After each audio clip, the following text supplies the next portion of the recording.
All right. It says we're live. I don't know if we're actually live, but that's what it says.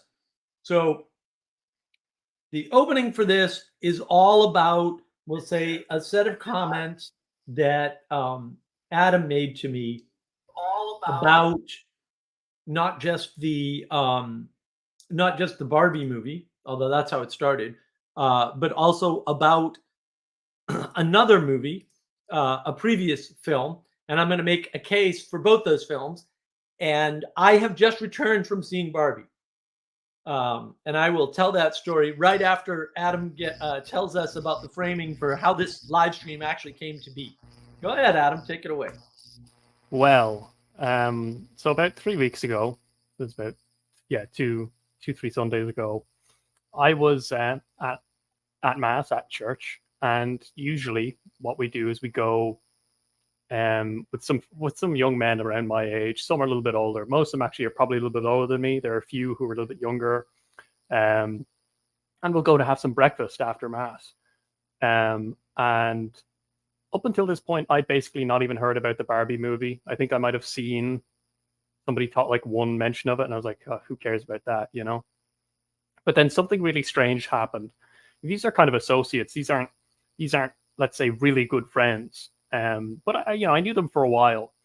About the past 6 months, kind of on and off seeing them, and they just kind of started mentioning Barbie all of a sudden during my breakfast, during our breakfast. But like, in my head, I'm like, okay, well, I don't know anything about Barbie. These guys are all kind of immersed in the world of Barbie, apparently. And they start talking about the film. It's strange because some of the younger guys were, one was 17, one was 18.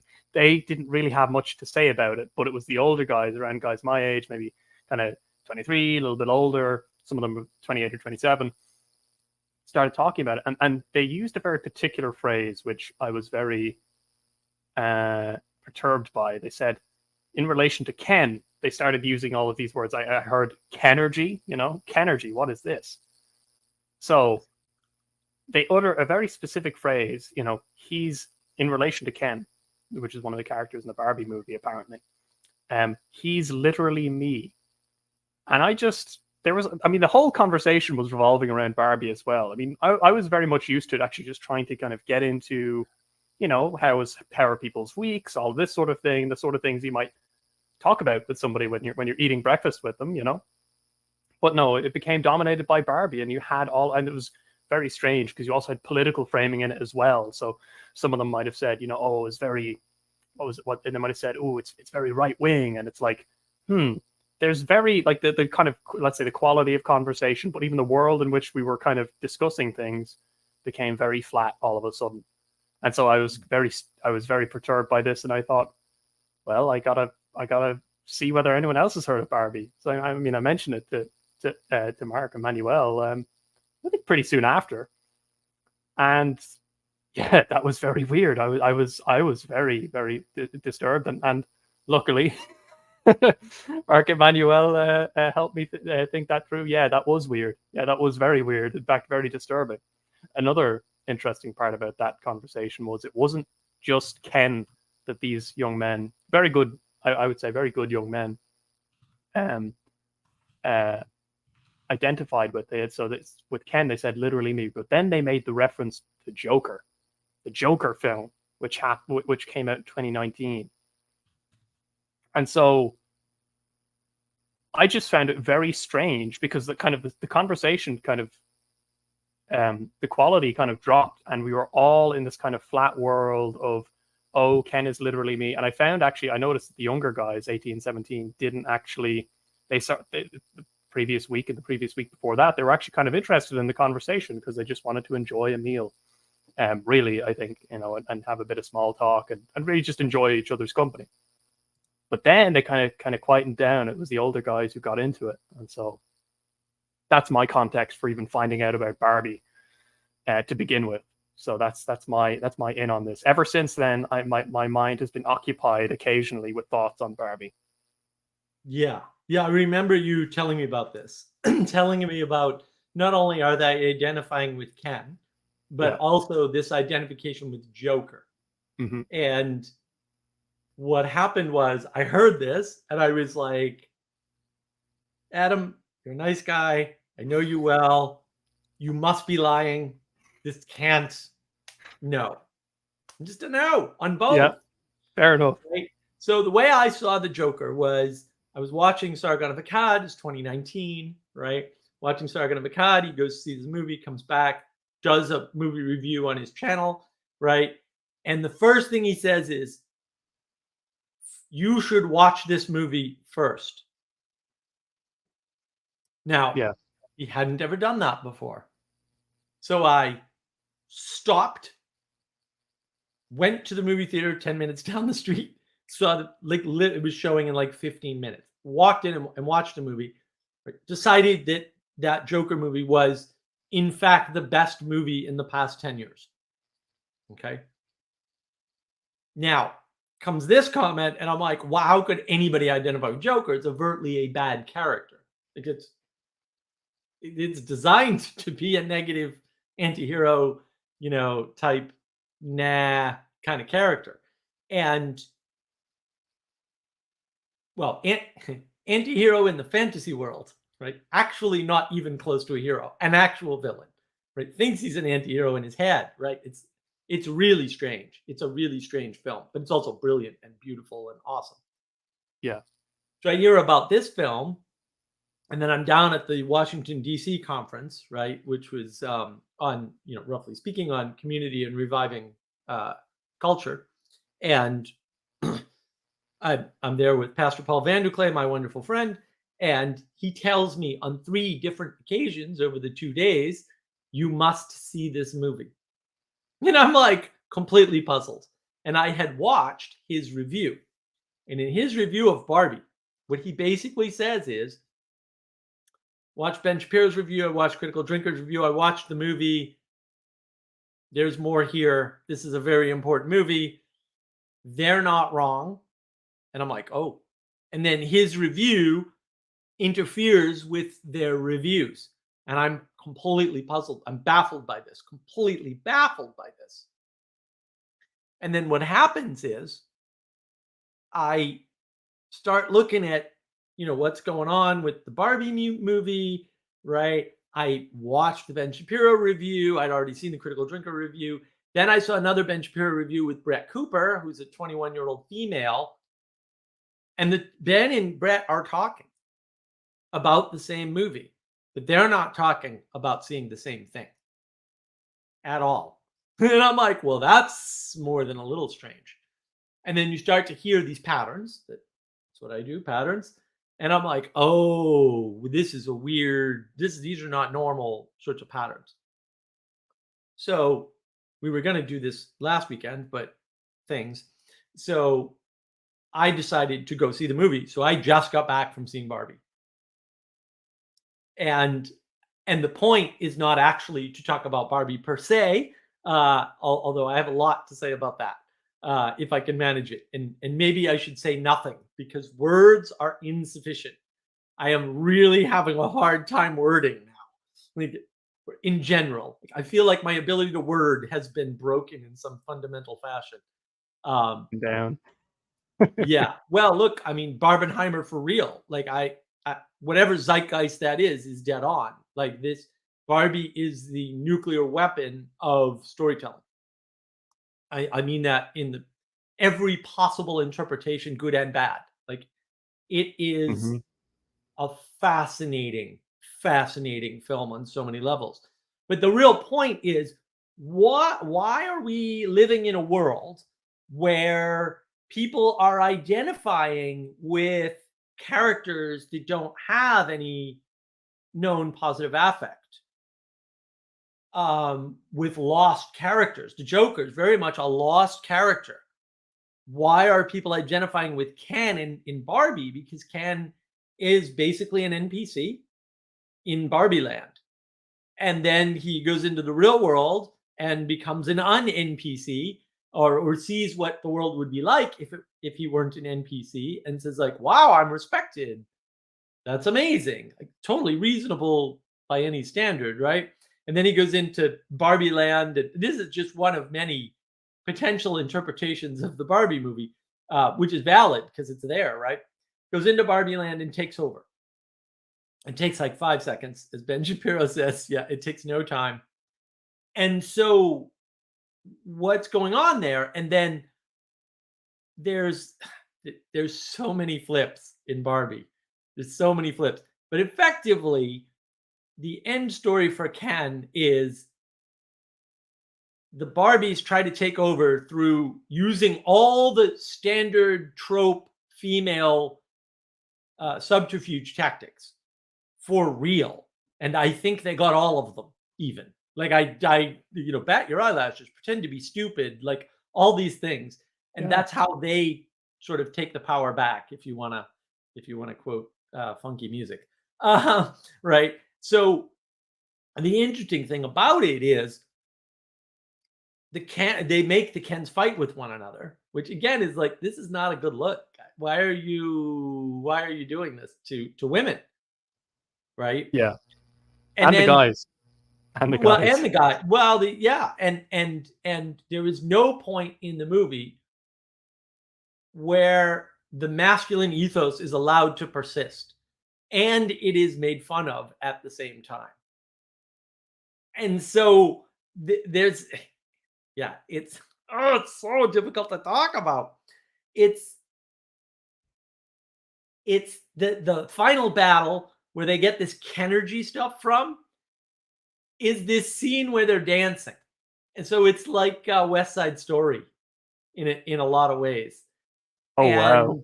What, Yeah. they're dancing, they're getting their energy from, are they dancing alone or together? No, they're dancing together, but they're supposed to be in a fight, but they're actually not.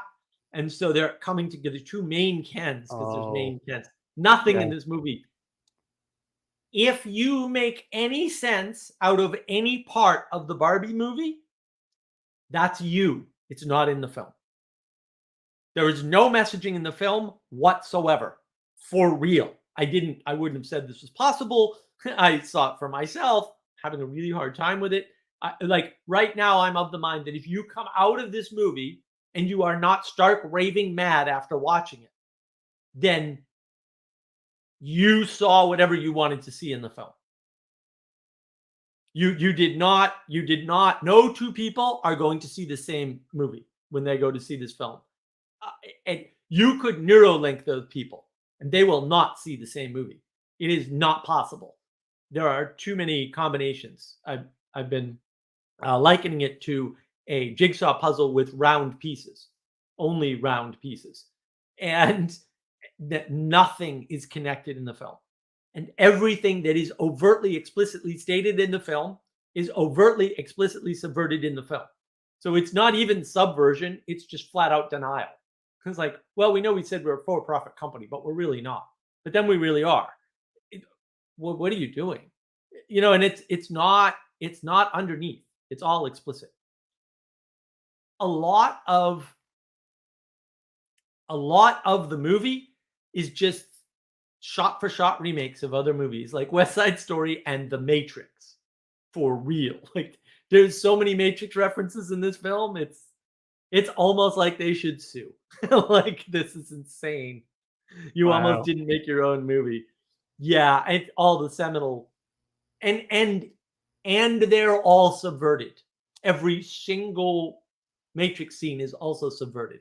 At one point, it just turns into a Pac-Man game, which I love Pac-Man, so I'm all in. But sure, really, So I now have to say that either The Joker is the best movie in the past 10 years, or Barbie is the best movie in the past 10 years. And whichever one you pick, the other one is garbage. Because The Joker was a coherent, consistent, beautifully made film. And Barbie is an incoherent, inconsistent, beautifully made film. And I did a tweet earlier today, just a few minutes ago, actually before the stream, kind of summarizing my thoughts on this particular film. And Barbenheimer is real. That ethos is real. This is a destruction. And the real question is not how did they make the movie? Why did they make the movie? Why are people identifying with the Joker? Why are people identifying with Ken in this crazy movie? right? Which is a movie, you got to put it in context. It's the Barbie movie. It's made for women. It was advertised to women. It's primarily a woman story, right? And yeah, there is a story Ken in there, and it's appealing to men, and it's appealing in a way that they resonate with. I mean, that's how you get a $1 billion movie. You're not going to get a $1 billion movie cutting the movie audience in half. That's not going to work, right? You get a $1 billion movie because you can get both sexes to go. So you got to offer something for both of them, and it actually does do that, but not in the advertising. So the real question is, how did we arrive at a point in time, at a way of being in the world, at a culture that would be able to make this movie Barbie? And I would, to some extent, make the same argument for the Joker, because the Joker is a pretty tough film at the end of the day. It's a difficult film in many, many ways, just not in the ways Barbie is. How is it that people would be attracted to this film in this way, right? How is it that they would find a message in a film like this? Because I'm just not sure. I mean, you are going to see a reflection, or you're going to go crazy. One of the two. You cannot analyze the Barbie movie. It's not actually possible, because there isn't a coherent message in it to analyze or critique. So you can't actually do that, right? You're already at the quote meta, even though I hate that word, level, right? You're at the level of what the hell just happened, not how do I understand what I saw. Like you're not going to understand what you saw, right? You're going to see, if you're Ben Shapiro, right? I'll answer for you right here, Mills. Is it a mirror? If you're Ben Shapiro, you're going to give the stereotypical Ben Shapiro political movie review based on the propositions that you normally talk about. If you're a critical drinker, you're going to give the quintessential critical drinker review, right, that you normally give on a movie made in Hollywood in the past 15 or 10 years, whatever time frame he's using, right? That's what you're going to do, because that's what you're going to see, because that is also there, along with every other possible combination of every other possible thing that you could possible in your possible brain. It is remarkable to me. But the question really is about this framing. How is it that people are framing their lives such that they are identifying with Ken, who's an NPC in the movie, or the Joker, who is an anti-hero in his head, but an actual villain in the movie, has a psychotic break that is not hidden or subverted in the Joker? How are people saying he's literally me to either, much less both, of the characters? That's really the question at hand. I mean, this is the thing that intrigued me enough to say we need to do a stream on this. This is really important, and prompted me to go see the Barbie movie first. After a long string of hours of doing nothing but I would call a difficult intellectual work, live stream, Plato Book Club, straight into the movie, and now we're here. So it's been a busy Saturday for me. So what do you think, Adam? Where you want to go? Well, I'll give additional context in terms of how you can get very multiple interpretations of the movie, because I remember on that same day, I think it was, we went out for some pints after, kind of in the afternoon, evening, and they were talking about the Joker movie again, and one of the guys mentioned, oh, you see Ken, he goes, Ken towards the end, he goes MGTOW, men going their own way. Yeah. And I was like, okay, right. And then because I hadn't seen it, I was like, okay, but then what happens to Barbie? And then he says, oh, she, there's a scene of her walking, into a gynecologist or something. She's got kids and stuff. Now, you mentioned that those scenes were fuzzy. Now, I didn't get that detail at the time. So what I was filtering on was like, okay, so maybe it is a MGTOW message, but then he's like, oh, it's a good message. It's really what we're looking for, not as people, but to have out there so people can see, right? And I had to say, like, because this is a Catholic, right? This man is going to be married in a couple of months. And I said to him, yeah, but I mean, is that really all that good considering Barb? Like, who's because Ken is ostensibly, let's say, it's ostensibly like the husband of Barbie, right? This is a little bit, stretching it, right? But then I said, okay, who married Barbie? Like, who? Because it's not Ken if he's gone his own way.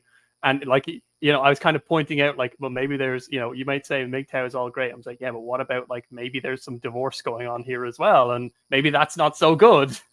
In terms of messaging that's being put out to people, in terms of sundering of bonds, which I'm sure there's plenty of other examples of that in the film.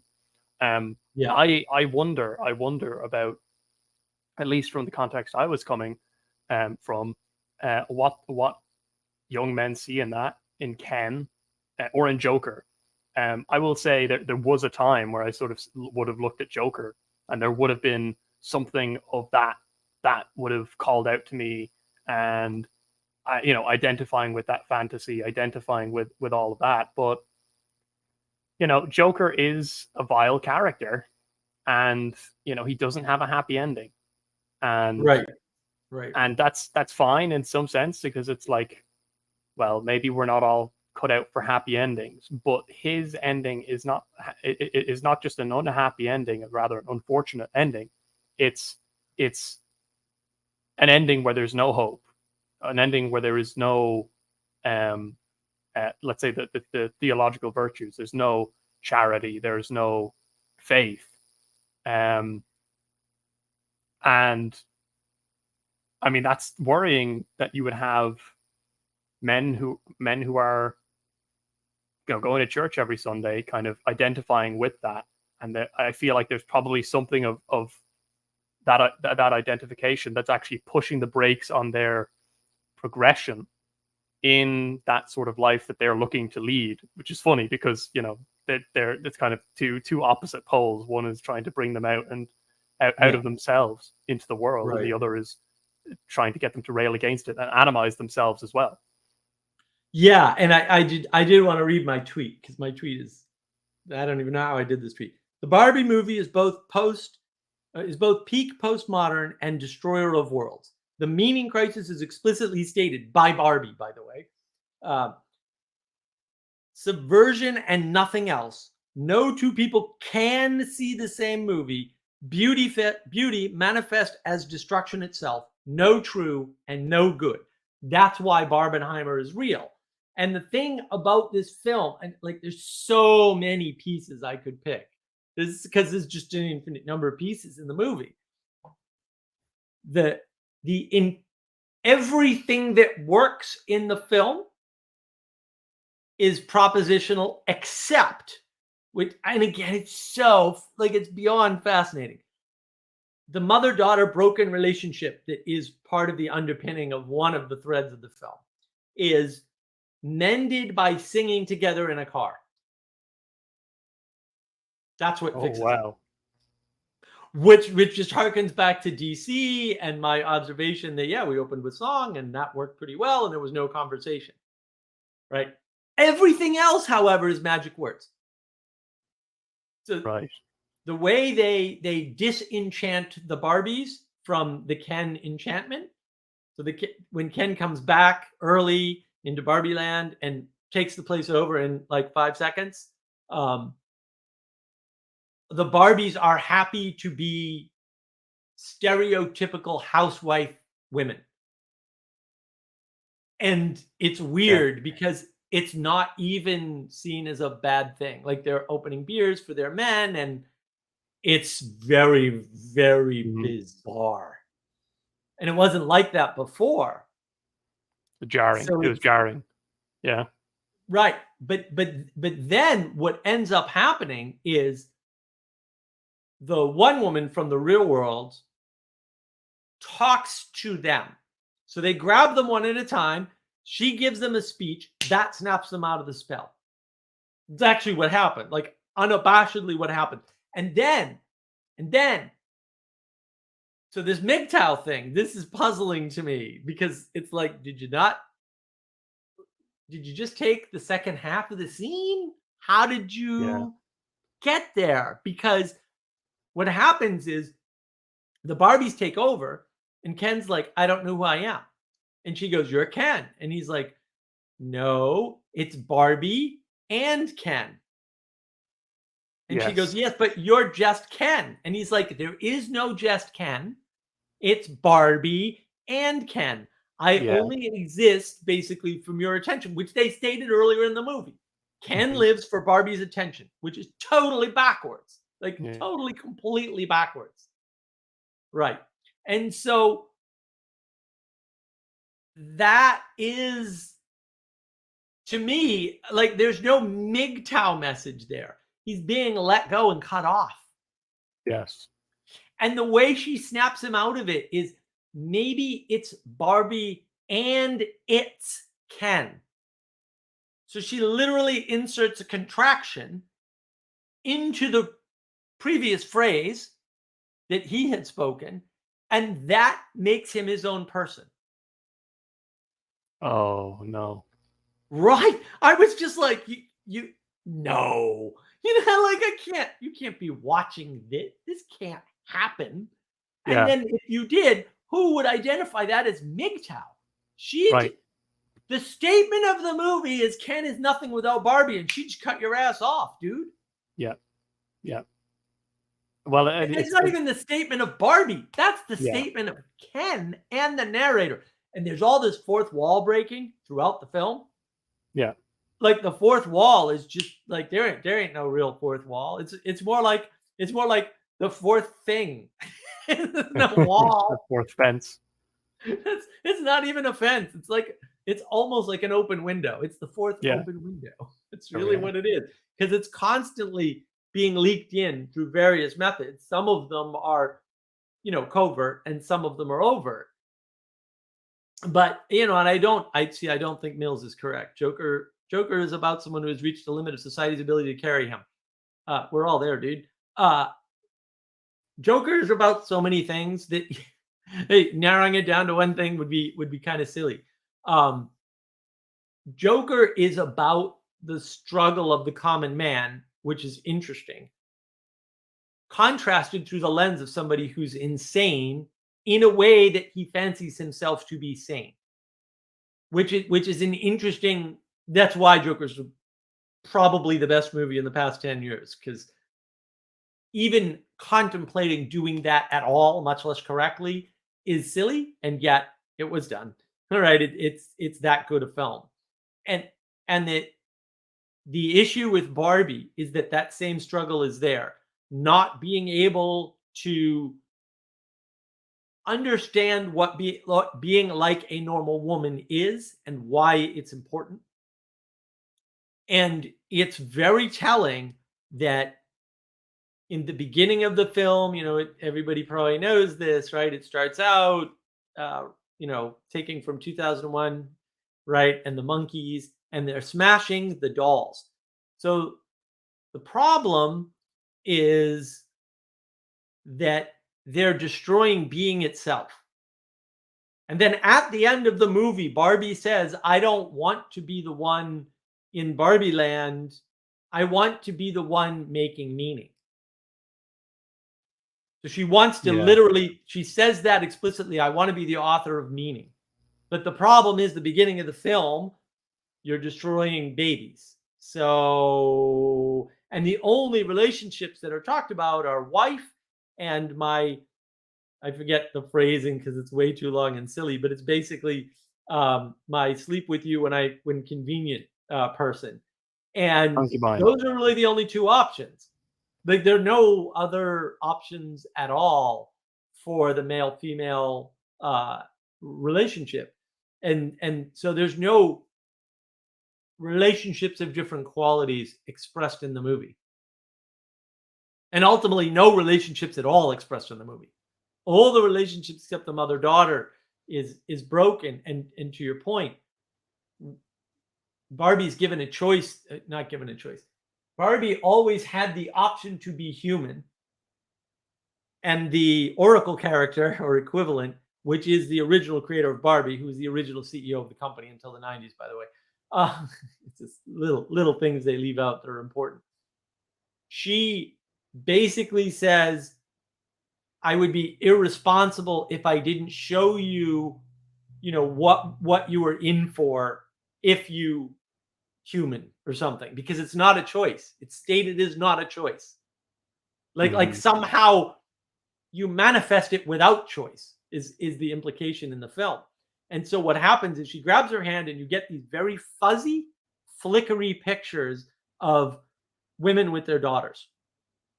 Not clear. And it's not stable. And they're all happy. And so it's not a warning, but it was couched as a warning. And this is what I mean. Like, it's not really subversion because it's overt. Like, none of it is underneath. It's all just like, yeah, we lied, and we're going to say the contradictory thing here. And it's very disconcerting in the same way Joker's disconcerting, because they do that with the mental illness, right? He's mentally ill, but he has this thing with the woman, but then it turns out he didn't, because of course not, right? And it's the same sort of thing in some ways. The delusion is kind of front and center. There's no hiding it in Joker, right? There's just you're seeing it from his perspective, and then you realize actually this man is something of a psychopath, and he's committing evil acts because he can. Whereas in the Barbie one, it's you're never out of that. It's like a fever or something, a fever dream. It's not exactly clear where you are, and how people act in it is well, and it's both. It's the two worlds bleeding into each other in both movies. Yeah. Right, and then they're both perspectival shifts. Right, so Joker, you have the perspective of an unreliable narrator. Right, it's like, okay, we have an unreliable narrator who knows he's unreliable, but doesn't know how unreliable, obviously. And then in the Barbie movie, we have all this fourth wall breaking from unknown, unseen forces. And towards the end of the film, again, this oracle type creature, she says, well, I'm asking you to make me human because you're the creator. And she says, I don't have that power over you. And I'm just like, what? Oh, no. So, yeah. First of all, was it funny? Because I think it's supposed to be a comedy. There were 3 points in the movie where I actually did laugh. Okay. So my connection to the movie is from mostly a Dutch commentary. There's a bunch of guys that just end up talking at the end of the week, and 1 week they just all went. 3 of them went to Barbie, and they related to it as some sort of social commentary, right? And so the thing that the way that I see it, it's like an adolescent girl, right? Like that's the perspective, because that's who plays with Barbie, right? Like, well, you play with Barbie when you want to find out what it's like to be a grown up, right? And then the Matrix element, right, is when she goes to the gynecologist, right? There's this shift, and I think that's symbolizing maturation. And so when I look at these shady images in the end, right, like I see them as the perspective of a little girl as a hope for the future, right? And then all of the things that you're saying are in some sense really flat, right? Like they're in some sense a really incompetent relationship to the complexity of life, and right. I think that is maybe true to the experiential perspective of a little girl, right? When no, but Manuel, that's made explicit, and it's made explicit by the woman in the movie. She says being an adult is really hard, multiple times, and then she starts to go into why, and the whys are all binaries, every single one of them. You know, they tell you to be pretty, but not so pretty because then you're a slut, and it's that sort of thing, back and forth. Oh yeah, for like 5 minutes. Like there's a 5-minute series of this. She's just going on, and it's America Ferrara who she doesn't look good. Like, I don't know what to say about that. Like, Well, this is not. I just want to say as well, I think it's a little bit weird as well that the ending has Barbie has a Barbie going to a gynecologist. Like, this is who is the film for in that case? This is very, I don't know, maybe it's just me, but like, this is a very, you know, there's not really much hidden there, you know. Right, but also it's who's the film for and how did they find them? Because the film, one of the threads of the film, because there's a bunch of them, one of the threads of the film, because he's trying to throw out a bunch of messages, is this woman with a daughter is the one playing with the Barbie. And she's playing God at the same time by drawing sad Barbie and cellulite Barbie and existential crisis Barbie. And I mean, she calls her existential crisis Barbie. Yeah. And the movie's constantly making fun of itself. You know, like Margot Robbie is sitting there saying, well, I'm not able to do inference, blah, blah, blah, blah, blah. But if I were, I would say blah, blah, blah, blah, blah. And it's like, what just happened? Like, why is this a valid thing to do?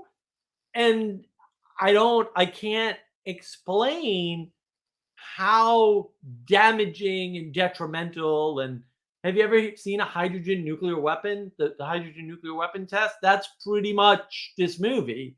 I mean, there's harm there for sure. But it's beautiful. It's just like the hydrogen nuclear bomb test explosion. It's gorgeous. It's destructive, but quite gorgeous. And like at one point, you know, they're talking about Barbie and falling apart or whatever, right? Because that's another thread in the movie, right? It's motivating that character. And the big narrator, the fourth wall break, comes in and says, in some ways, the director couldn't have chose a less appropriate character than Margot Robbie to play Barbie, because they're talking about imperfection in women. And I'm just like, there's so much wrong with doing something like that I can't explain to you how wrong it is, because words can't express the wrongness of it. Okay, so I'm just gonna make a bold claim that if you look at 80s Dutch television, it's gonna be worse. Well, that's possible. That's possible. Well, I think the intimacy crisis, which leads to the meaning crisis, manifests in different cultures at different times in different ways, right? And I was talking about this on the stream last night too, about Ghost in the Shell, and how that's just Japan is at the end of the meaning crisis. That's what that is, right? You want to see where the meaning crisis ends? Go look at Ghost in the Shell. That is the last stage before where they're at now, because that was back in the 90s, right? So you can see the manifestation of what bringing up those very questions brings to you. And at the same time, like, there's so much going on in Barbie. Like, the what is a woman question is there, and it is answered with a duh, and they don't answer it. Right, multiple times. It's not once. And so you get this, it's basically, there is no message, there are no signals, no messages, and no symbols that are coherent in the film. But then why are people able to look into it as a mirror? That's the real sort of question. Well, like when I'm listening, I'm thinking about this word that I've been thinking about a lot, affirmation, right? So not affirmation, validation, right? So like when someone says duh, right? It's like if you just insert your perspective, right, and it fits, then you get validated. Like, oh yeah, right, the movie agrees with me. And it's like, well, if you can insert like 15 perspective and it doesn't conflict in any significant way, then everybody gets validated, and it right, it connects to this idea of tolerance that I've been thinking about. It's like, okay, so we're actually able to house all perspectives. We're able to tolerate everything. Everything can be together in one thing. but it's also nothing at the same time, Right. right? Because there's no sharedness apart from that it's all reflected in the same mirror. Yeah, exactly. Exactly. There's nothing shared. There's nothing holding any of it together. And people are, and this is what Ben Shapiro is complaining about with the film, they're kind of forgetting the statements that contradict the previous statements. Sometimes those statements are in the same actual sentence said by the same actual character, by the way. So, what is going on with our culture, with our society, with our communities that you would watch something like that had that quality? Or alternatively, the Joker, would the quality is the opposite. It's totally coherent. It totally makes sense, but also the good and bad is clear as day. And yet you have people identifying on both sides of the register there. So what is wrong with our society that people are able to do that co-identification or get that validation out of both of those different types of films? Because Joker is a very different type of film. And like I said, either the Joker's the best film in 10 years or Barbie's the best film in 10 years. And it's one or the other, and the other one is garbage, whichever one you pick. Because they just have this weird quality in terms of consistency that has that property to it. Yeah, I think at least in my case, in my context that I was giving there isn't the intimacy between the people who I was having breakfast with doesn't seem to me to be uh, that great in the sense that they might actually be looking for in the sense of affirmation and tolerance. You know, we're all Catholics, so we'll all agree on everything, but really that's probably maybe not the case, and that's fine actually. They're um, but I mean, there's some things, let's say, that we should all agree on, but that's kind of by the by. The point being is that during that entire conversation, we'd had previous conversations previous week, and there seemed to be a building of intimacy going on there. When the discussions around Barbie came in, that actually seemed to kind of stall out any movement towards closer kind of intimacy, even though on the surface of it, it seemed like, oh, everyone was agreeing with this, everyone was playing along. Because if everyone can see a different thing, there's nothing to gather around there, Mm, you know. And right. this is happening. This is kind of juxtaposed with us having just come from church, right, where we're all gathered and pointing in the same direction around the same thing, singing together in some cases, right? And so I don't know. I think from my perspective, I think that's a lot of it's just coming from a kind of leftover habitual affection for the world that they're kind of coming out of, and uh, as opposed to the life they're trying to lead. Mm, So the thing that brought up to me is participation trophy. yeah. Yeah, Everybody gets to participate, but there's no shared thing in the participation, and so it and I think this is intentional. Like I think that's the postmodern spirit, right? Like Yeah. everybody gets to be included, but there's no communion because everybody has to have, like, and sometimes you're forced to your individual interpretation.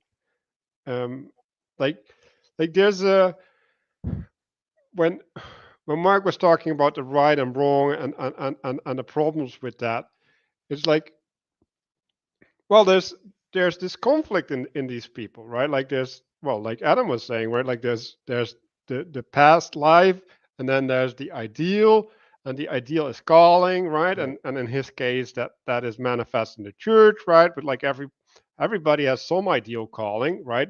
And they know that the ideal asks something of them, and the movie even affirms that that is the case, right? Like, yeah, you're gonna have to sacrifice, like things are gonna suck, but but it's yeah, the promise and a way to a resolution is void, and I guess that's the nihilism Right. that's sneaking in, and But, like but but like but what does a participation trophy do? Right. It takes the ideal trophy, the single ideal, and it splits it into a bunch of equal trophies and flattens it out and spreads it across horizontally. And that's equality doctrine. And I think the interesting thing about, I would say Joker and Barbie in this case, and the story of Oppenheimer, right? Because these patterns happen, right? The interesting thing about all of these stories is that in order for people to find them interesting, some subset of a certain superset of things has to resonate in some particular way, right? And it won't be the same for all the things. It's a very complex thing why we find things interesting. But ultimately, what that indicates to me is that there are these unavoidable patterns of interaction. And you kind of see that in the Barbie movie, where they're very clearly trying to make a feminist message. But then very clearly, the story can't hold together. And so they have to default to talking about traditional roles for women and how pleasant that is. And like at one point, one of the women characters has been taken over in, Kenland all of a sudden. Um, she is, she says, "Oh, I don't have to think anymore." And that's so much Wow. nicer. Yes. So, like, is freeing her better? Like, I'm really not sure that, like, it doesn't make an anti-feminist point at the end of the day. This is Ben Shapiro's critique. Like, the anti-feminist message doesn't work in the film. And like, there's all of these things, but I think with any good story, whether it be a movie or a book or whatever, you end up in these patterns. They're unavoidable. And I think the Joker shows this. Like, you end up in the pattern of, how do we know what's real from what's not real? How do we know? We'll say the topic of my live stream last night, live, unconsciousness live, right? Or the week before, sanity, right? The live stream before was sanity. So, you get into these things where it's like, oh, well, what, these are deep questions that everybody has. They're not problems. They're perennial patterns. It's like, oh, we all get into the pattern of wondering about our own perspective. We all get into the pattern of wondering about, is it better for us to be in charge, or is it better for somebody else to be in charge? Right? We all get into the pattern of, should I have the burden of knowing this and then having to manage it, or should somebody else have that burden and then I can focus on something else that I might be better at or like better or is more calming to me because of my disposition, right? These are deep, important questions. They're all brought up in Barbie. And I would say many of them are brought up in Joker too, in different ways. And that's the interesting thing. And then we are seeing these manifestations, these patterns, and thinking that they provide us with, say, answers, when in fact they're patterns. They don't have answers. They don't have resolution. I mean, the fact that, like, Barbie actually explicitly states, well, I like things not to change. And then it's stated, oh, no, only ideas don't change. Right. So Plato's forms confirmed by Barbie. Yeah. The Neoplatonism in Barbie, that modern Neoplatonist, whatever they're calling Neoplatonism, all of that framing is sitting in that movie explicitly. It's not hidden. It's not Gnostic. It's not underneath. It's right out in front of you. They're actually saying the same things, using slightly different language, in some cases not.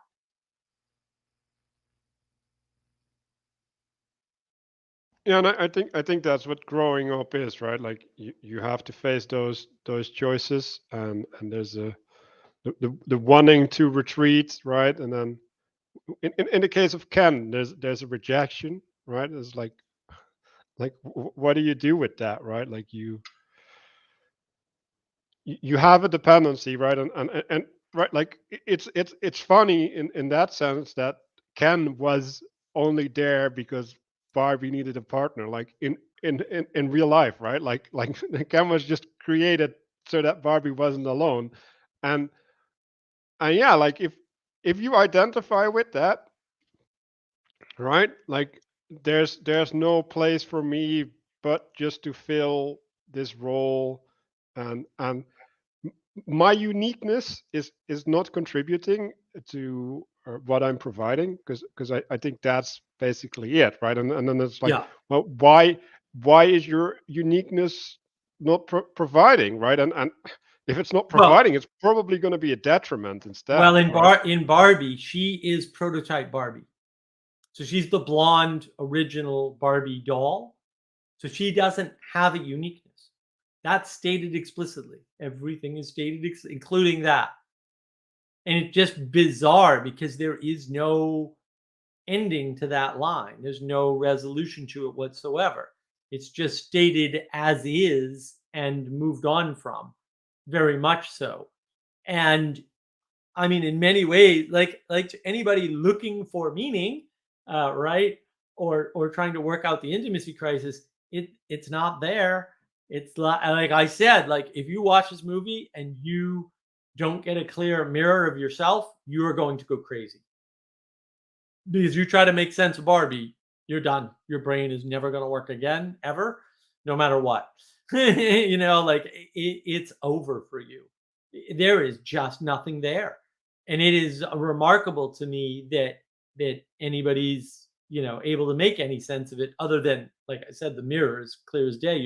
You'll see whatever you normally see in a pure form too, and that's the other thing. Like it is a pure form, that mirror, and that's sort of the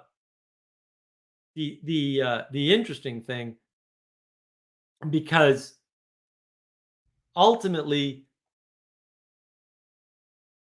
they are children. This is both of those movies, Joker, right? A lot of the more recent movies, they are all children, and it is about growing up because they never matured, and the men in the Barbie movie are all like freaking 8 years old. It's just terrible, and interestingly, so I go there on purpose late because I don't want to see the first 15 minutes of trailers, and there are 25 minutes of trailers. Amazingly enough, I was shocked, utterly shocked. Um, so I get there and I'm like, all right, well, I might as well sit down and watch trailers. And the trailer was for the Marvels. And the Marvels, of course, is Brie Larson, and now there's two other women, and they have to cooperate to save the world. So you can see the superhero genre going from a single agent as the savior of the world, the protector of whatever, right, into this more intimate, if you will, right, relationship with other characters that are required to save the world. And it's stated in the trailer, you can't do it alone. It's like, oh, so all of a sudden we're back on the side of community and culture, right? And I have a video on navigating patterns about this, right? Like, the culture war is not a war between cultures; it's a fight to have culture or none. And you may not like the option that you have to have culture, but like it's just too freaking bad because culture only works within a certain set of constraints, and therefore it has a certain set of flaws, and so you're kind of screwed. And not wanting to grow up is one way to stay out of culture and remake it, because you can always stay in Barbie Fantasyland or in Joker Delusion Land or in whatever other kind of fantasy that you want, and remain in that space as a child because someone else is taking care of you. Yeah, you can still always play make believe and make believe whatever you want. So it's interesting to me that there's an adultness to the child, right? So and the superhero makes that even more extreme, right? Like if your superhero is embodying a child, then the agency, right, the potential that the child can wield is enormous, right? And that's problematic, right? Like as a child, like the reason that it works is because you have a dependency, right?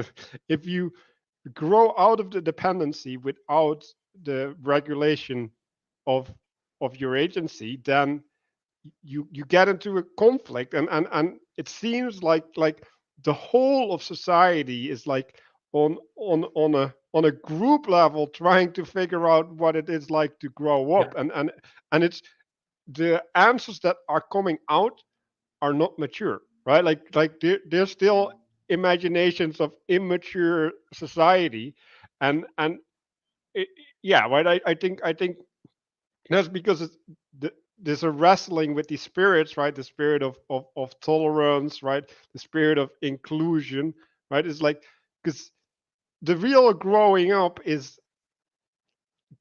realizing that you cannot make these things happen, and you got to find a different path. Like you got to surrender to reality, so that within what you can do, you can reestablish uh, well, something generative. And I think that's where everybody's failing, right? And you can look at the divorce rate and all of that stuff, right? Like the the capacity to grasp onto the generative and well, bind yourself is lost. And if we go back to this idea of a child with a lot of agency, right?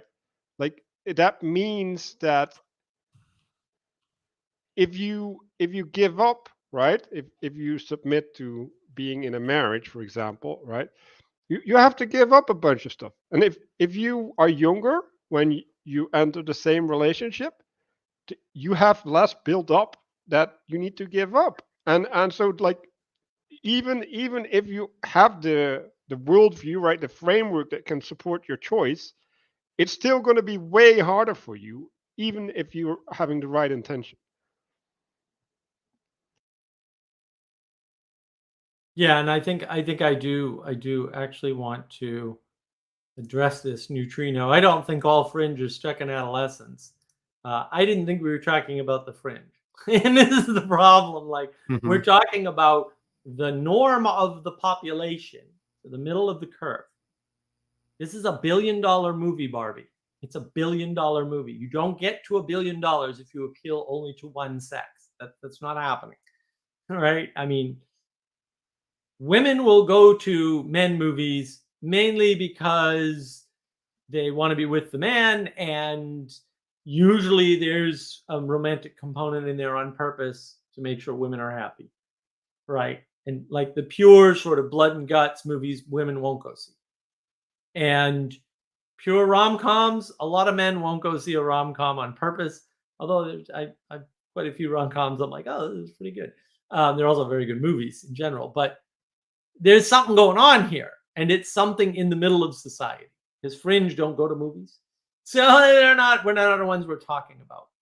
And the inability to deal with where you're at in life and matching that up to society is really what we're talking about. So, neutrino, how is the Joker stuck in adolescence?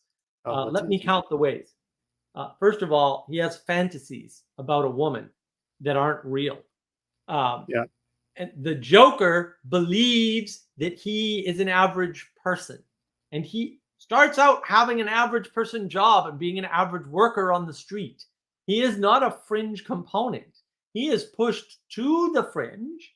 And so, and this goes back to the original point that we started with, was why would anybody say the Joker, he's literally me, which was what Adam told me. And I was just, I mean, I'll say it again. I'm not being funny. I'm like, I like Adam and I believe Adam, but I don't believe that statement from anybody. I Yeah. don't care if Adam says it or whoever comes down or whatever authority. That is an unbelievable statement, because how the hell could you possibly identify with the Joker except that you feel like an average guy and you feel like you're pushed to the outside, even though you may not be, which is the worst part about the Joker, is that a lot of the things he believes about what happened to him and why, he is wrong about. It is a Yes. perspectival problem on his part. It is not a problem with society. And I can understand why, if you saw the movie, that's what you saw. I get that. But also, That. you saw one possible interpretation, but you didn't see what I would call the more likely interpretation, that he could have been normal if not for the fact that he had this break. And the break was largely precipitated by learning about his history and believing that history of mental illness that sort of predates the start of the movie. It's a very middle out thinking movie. See my video on navigating patterns for middle out thinking, right? And so that to me is what's so fascinating about the movie. And that is, look, that is Neutrino. That is the point of the Joker. The question in the Joker is a very adolescent question. How do you know that your notions are delusional? That's what the Joker deals with. And in many ways, that's what Barbie deals with too. Right? That's the whole point. And Mills, my buddy Mills. That's an excellent point. Half of the reciprocal narrowing. It starts with the Joker. Right. And so why is it that you think that you've been destined to play out the part of the Joker in the Joker movie? Well, what would lead you? What would put us in a position where we have created a society where we created men of an age, because they're of a certain age, that now have an attitude that would resonate in that way with that movie? Because that to me is like, at one point, fascinating. At the other point, completely horrifying. Terrifying. Yeah. Well, the adolescent part of Joker as well. I mean, it's the typical thing you hear about quote unquote adolescence. Now, for my part, I think that's a made up term in the sense that it's a kind of middle period. You're supposed to rebel against your parents. Unlike somebody like my grandfather, for instance, who went to work at 14. I mean, you know, it's just, and he was providing income for his mom and dad, shoveling coal. Yeah, Joker is exactly the image of that in an adult man, and how those notions come about, right? So, is it all just a delusion? It's like, well, you could ask that question, or you could say, well, much of a muchness. I'm here. I'm going to do stuff. I'm going to try and do good, and kind of adjust accordingly as time goes on. No, that's an excellent point. Previous generations did not think of adolescence as a time of rebellion. Like nobody ever said that before the 50s, so far as I'm aware, and that is reflected in the movies. Like that is a cultural affectation of film. Mm-hmm. You know, like that's a big not that it also wasn't other places, but film was the big medium at the time. And I do want to address this from Neutrino. So existentialism is childish is a fair summation. No. When you are a child, you go through something that, we'll say, some useless academic who probably should not exist, or at least not be heard by anybody ever, would call existentialism. Okay, that's retarded. It's a retarded term. Okay, it's a retarded concept. Everybody struggles with that as they're growing up. Now, either these people didn't grow up and they're stuck in the state that, from, we'll say, the knowledgeable position or the academic position, we would call existentialism, which is, so near as I can tell, is garbage philosophy. Just garbage philosophy, right? Or you are sliding back from a more mature state to a less mature state, because everybody takes it for granted. As you grow older, you get more mature, and then you're less of a boy or something. And that isn't how the world works. If you do not practice the muscles of whatever, including the mental muscles, you will lose them. And so that is the problem. I mean, fundamentally, and this has been done. Like, this has been done for years. Comedians do this all the time. My child is retarded. My child is schizophrenic. My child is a psychopath.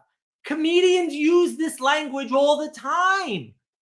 Because, yes, if you use an adult frame to frame a child, which is an invalid thing to do, but it's also very, very funny. Yeah. Bill Cosby, have you ever heard Bill Cosby's early routines on stage from like the 60s and 70s? Oh my goodness, he's funny. But almost all of what he's doing is reframing either his children or his family in ridiculous frames. And it's very funny. It's also absurd, and that's why it's funny, but it's also, listen closely, absurd, right? It's absurd on purpose. And that's actually really important to realize. This is something that no normal person would do except as a joke. Okay, fair enough. We need jokes. I'm a big fan of jokes. I love that sort of thing, right? But also, you don't do that seriously and then label it existentialism, because that makes you stupid.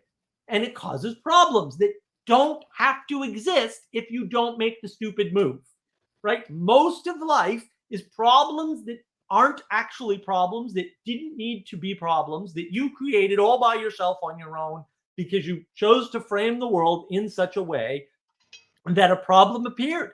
And I'm sorry, but yeah, yes, children are schizophrenic psychopaths and they're retarded also. And they're little monkeys. You just And they're throw them little around the place. monkeys, Go right? on. And we can go They're on and on and indestructible. on. And this is not uncommon language. People say things like this literally all the time. Little And devil. little devils, right? All the time. Why? Because in the frame of an adult, right, or in the frame of maturity, that is what they look like. And that is what they are supposed to look like. And that is the norm. And that is how it has always been since the dawn of time.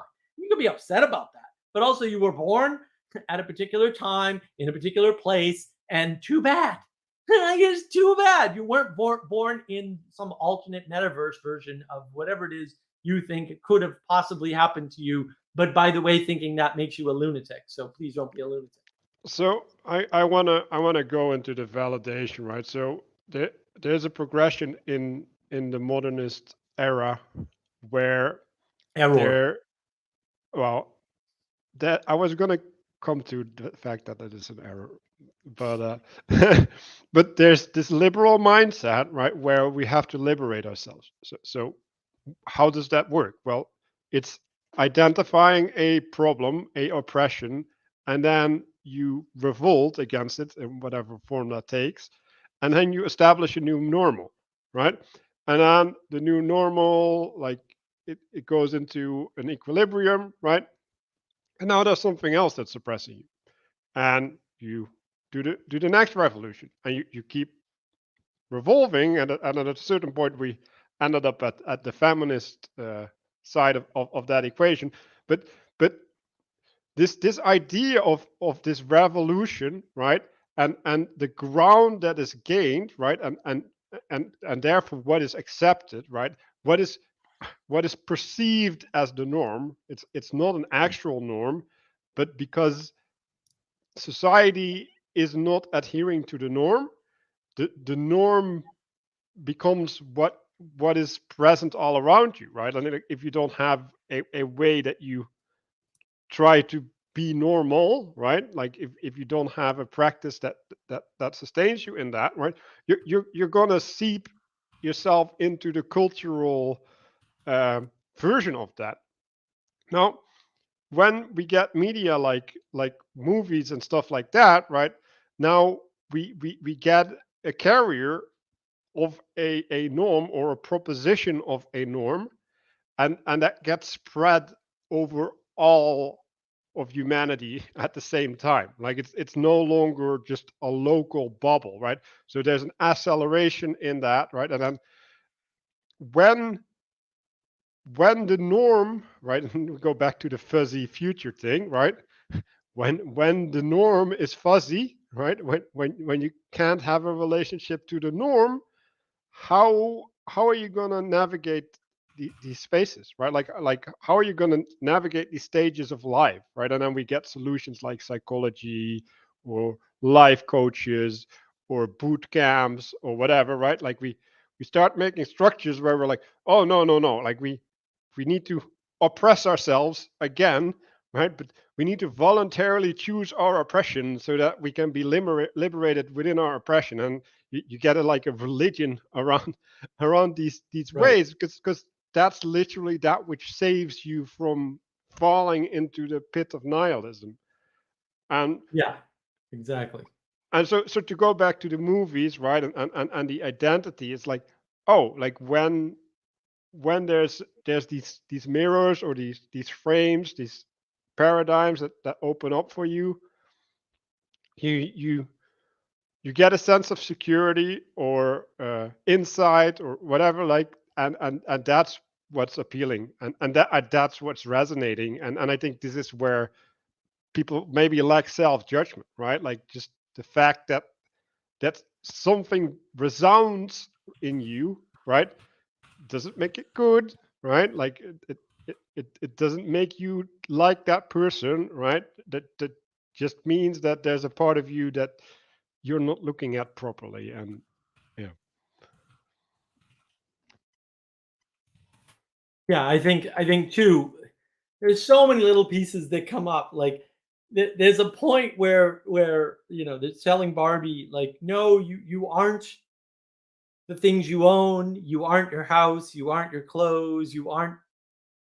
And it's just like, so there's that rejection of material definition, right? Which is great. There's a denial of materialism in the movie, right? Um, there's all these crazy sort of messages that are unconnected and often completely contradictory to one another, right? And it's a really strange way to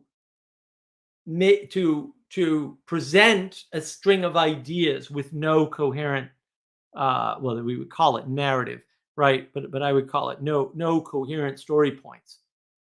And there are threads for the characters, but every single character thread is contradicted by that character and by other characters. It's such a strange sort of way to make media. And to the point with Bubble Viz here, I'm sick and tired of movies where the boss is a woman. Well, and or the boss is a woman, the man is goofy, the woman always wins the argument, women are masters in fighting, etc. Well, and don't watch Barbie. I mean, nobody should watch it anyway, but yeah, I mean, man, that's all over this movie for sure. And that's part of the problem, is that because everything's in the movie, anyone can identify or be validated by the movie, identify with or in, and be validated by the movie. And most of your patterns in life that people are, we'll say, struggling with or treating as problems, even though they're not, are addressed in the film in some way. And that is sort of what's really shocking about it ultimately, is the breadth of sort of human issues that are addressed and the way that they're addressed.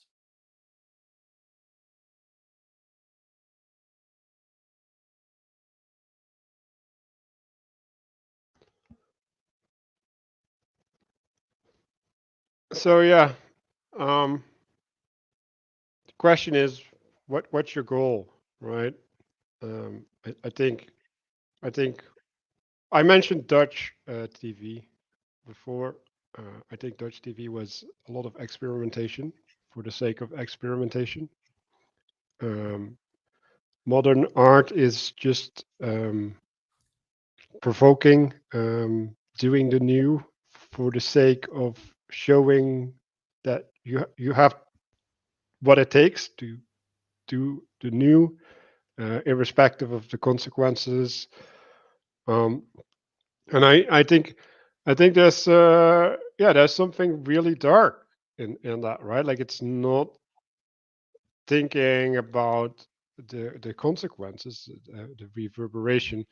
And there has been a lot of criticism, especially from the feminists, actually, onto movies, right? Like Yeah, that they were misrepresenting certain things, right. and probably fair in some sense, but Well, then no. I mean, the reason why is because their goals weren't met, right? And so they, if their thesis is, if we own all the methods of communication, if we own all the quote propaganda, whatever the hell that means, if we own all the lines of communication and we control social media, and they did for a while, and then we do something like, insert a spokesperson for a beer into the system, then all of a sudden our superiority will be recognized, our power will manifest, the spell will work. And then it doesn't, right? I think that's what you're seeing. But to your point, a lot of what's missing is this whole concept of telos, right? Final cause, your goal, right? The ultimate goal. And nobody in the Barbie movie has a goal. Some of them have jobs, a bunch of them have roles, a lot of them have identities, but all of that is subverted overtly within the film at least once. And what ends up happening is you don't have anybody with any goals, and so there's no real conclusion to the movie. A lot of people will say it has 4 or 5 endings. That is true. It has 5 endings. You know, which is like, you can't have 5 endings to a movie, right? And yet, right? And I think part of the problem is this constant rebellion against the idea of goals. And you know, look, you know, you can't force a new Jungian archetype. Like, that's not a thing that you can do. You know, collective consciousness hijacking, I don't think it's hijacking. I think that, yeah, if you don't pay attention to the point of my live stream last night, you don't pay attention, you're unconscious, bad things are going to happen to you, or at least unknown things are going to happen to you, and you're not going to understand the world. And then you're going to end up identifying as these NPC characters, because Ken is an NPC in the Barbie movie, and Joker is very much playing an NPC in the Joker movie. And so the question is, why are you identifying as somebody who has no power and no control over the world whatsoever? Because that just is manifestly not true, because other people do, and they're fine. So you got to ask yourself, what are you doing wrong? Is it that you're just constantly rejecting answers that work because you're uncomfortable with the trade-offs, right? Is it that you just don't have a goal? You think you have a goal, like, oh, I want to make a lot of money. Making a lot of money is not actually a goal. Is it because you're unwilling to ask yourself the question, what am I willing to give up that I have today to get what I want tomorrow? Because maybe you have a goal and you don't have anything you're worth giving up to get it. I would say that's a poor goal, but I think that might be a factor too. People have these visions of what they want to do or what they want to be or where they want to go, but they are not getting off that couch and stopping that game machine, or stopping watching crazy live streams from Mark, Manuel, and Adam, or whatever it is, listening to the podcast or eating the Cheetos. I don't know what you guys are doing. I have no idea. But maybe you're not willing to give that up to become the next Elon Musk. Because that's not, he doesn't even own a house. Do you own a house? He doesn't even own a house. Well, even if you do, it's about getting yourself away from those attachments as well, I would say, because all of the guys I was talking to on that Sunday, I mean, these are guys who are relatively active. You know, a lot of them go to the gym and that sort of stuff. But the problem, well, one of the problems that you can outline in terms of what happens when you have no goal, I think you do see that in the Barbie movie, because at least one of them, at least when it comes to the relationships between the sexes, is like, you know, the guys with no goal, right? Well, firstly, all the Kens, like, it seems to me anyways, they want to do something. You know, they come back to Barbie Land from the real world, and they're gonna build something, and that doesn't last. They don't actually maintain it. They build something unstable or something like that. Who knows, right? I don't know. But they fail in that, and then they just revert, I think, and they fight. Do they fight amongst each other as well? Is that what happens after that? Yes. Yeah. So there's internal strife, Right. and I think that's a very good analogy for what happens when, because the Kens in that movie are actually, let's say, they're doing something in a world. We don't even know if this is the real world, right? But let's just say, best case scenario, they're trying to do something. They fail, and then they revert back to basically being NPCs, or they were always NPCs, and they fight amongst each other. So it's destructive. There's a tearing apart going on there. And so even if you go out and do something, you still need to turn back to something generative, something good, and, you know, kind of help reinstantiate that, rather than, as might happen among young men, get distracted by other things and actually have things fall apart around you, even though you're trying to do something out in the real world. And if that doesn't go well, perhaps you might end up like somebody like a Joker, because all that fragmentation will leave you on your own. You know, you've tried loads of things. Maybe you're going a little bit insane. You know, maybe you regress back to childish notions about the world, and you know, who knows. Yeah, I like that. Yeah, Joker very much does that. He starts questioning his past, right? And he starts disrupting his history, tearing down the murders his mother in his mind. That might be a bad idea. Maybe that makes you go insane. And maybe if you do statues in the real world, that makes you go insane at the cultural level. Yeah. Yeah. What's the line from Joker? I thought my life was a tragedy, but then I realized it was a comedy. And that's the line that he says just before he smothers his mother in bed. So he murders. He's a matricide. He kills his own family. Yeah, and so, Right. so it's interesting what you're talking about is basically people are in a hole, right? Like they have a problem and then they go to the boot camp to fix the problem, and then they're on the other side of the boot camp. Right. And then it's like, where are you now, right? And then it's still spin, right? And we're gonna have to do the treadmill again, right? I mean, you can Well, that's see the the game, same. but that's the game, right? That's why people say, "Oh, it's just a game," or "It's all kayfabe," right? Or it's all a different game, right? They're always referring to the game, a game A, game B, right? They're always making it. That's why they think it's a game, because LARPing. they accomplish the proximal goal, and then now what, right? And that's why they're going after that. And we'll say the Eastern philosophies. I want to address Mills. So the film breaks all the rules of film and storytelling and features a lot of fragmentation. Is this the real message? No, the real message, Mills, is why the hell is anybody watching that? If they're well, why can it be made? Yes. Why is anybody, once it's made, watching it? Why, once you've watched it, are you finding things in it if there's really nothing there, as I contend? And I mean, I could be wrong, but I'm just giving you my take on this. Like, you will see whatever you will. If you want a weirdness, go and watch Paul Van der Klay's breakdown of Barbie, and watch Ben Shapiro's breakdown of Barbie, and watch Critical Drinker's breakdown of Barbie, and watch Brett Cooper and Ben Shapiro's breakdown of Barbie, and then watch Jamie and Walter's breakdown of Barbie. Okay? And now you tell me what the hell the movie's about. Because Van der Klay doesn't know. Ben sees what Ben sees everywhere all the time. Like, it's the most generic vanilla Ben review of a thing that could possibly exist. Right? Brett Cooper, I don't know what this chick sees. I'm a little freaked out. Like, I've seen the movie. I understand what she's talking about. All the things she says are there. There's no overlap between these descriptions. None. Van der Klay doesn't deny that everything that Ben Shapiro says is in the movie is in the movie. He doesn't deny that everything Critical Drinker says is in the movie is in the movie. But he also doesn't talk about any of it. And he doesn't see the same problems. How is this possible?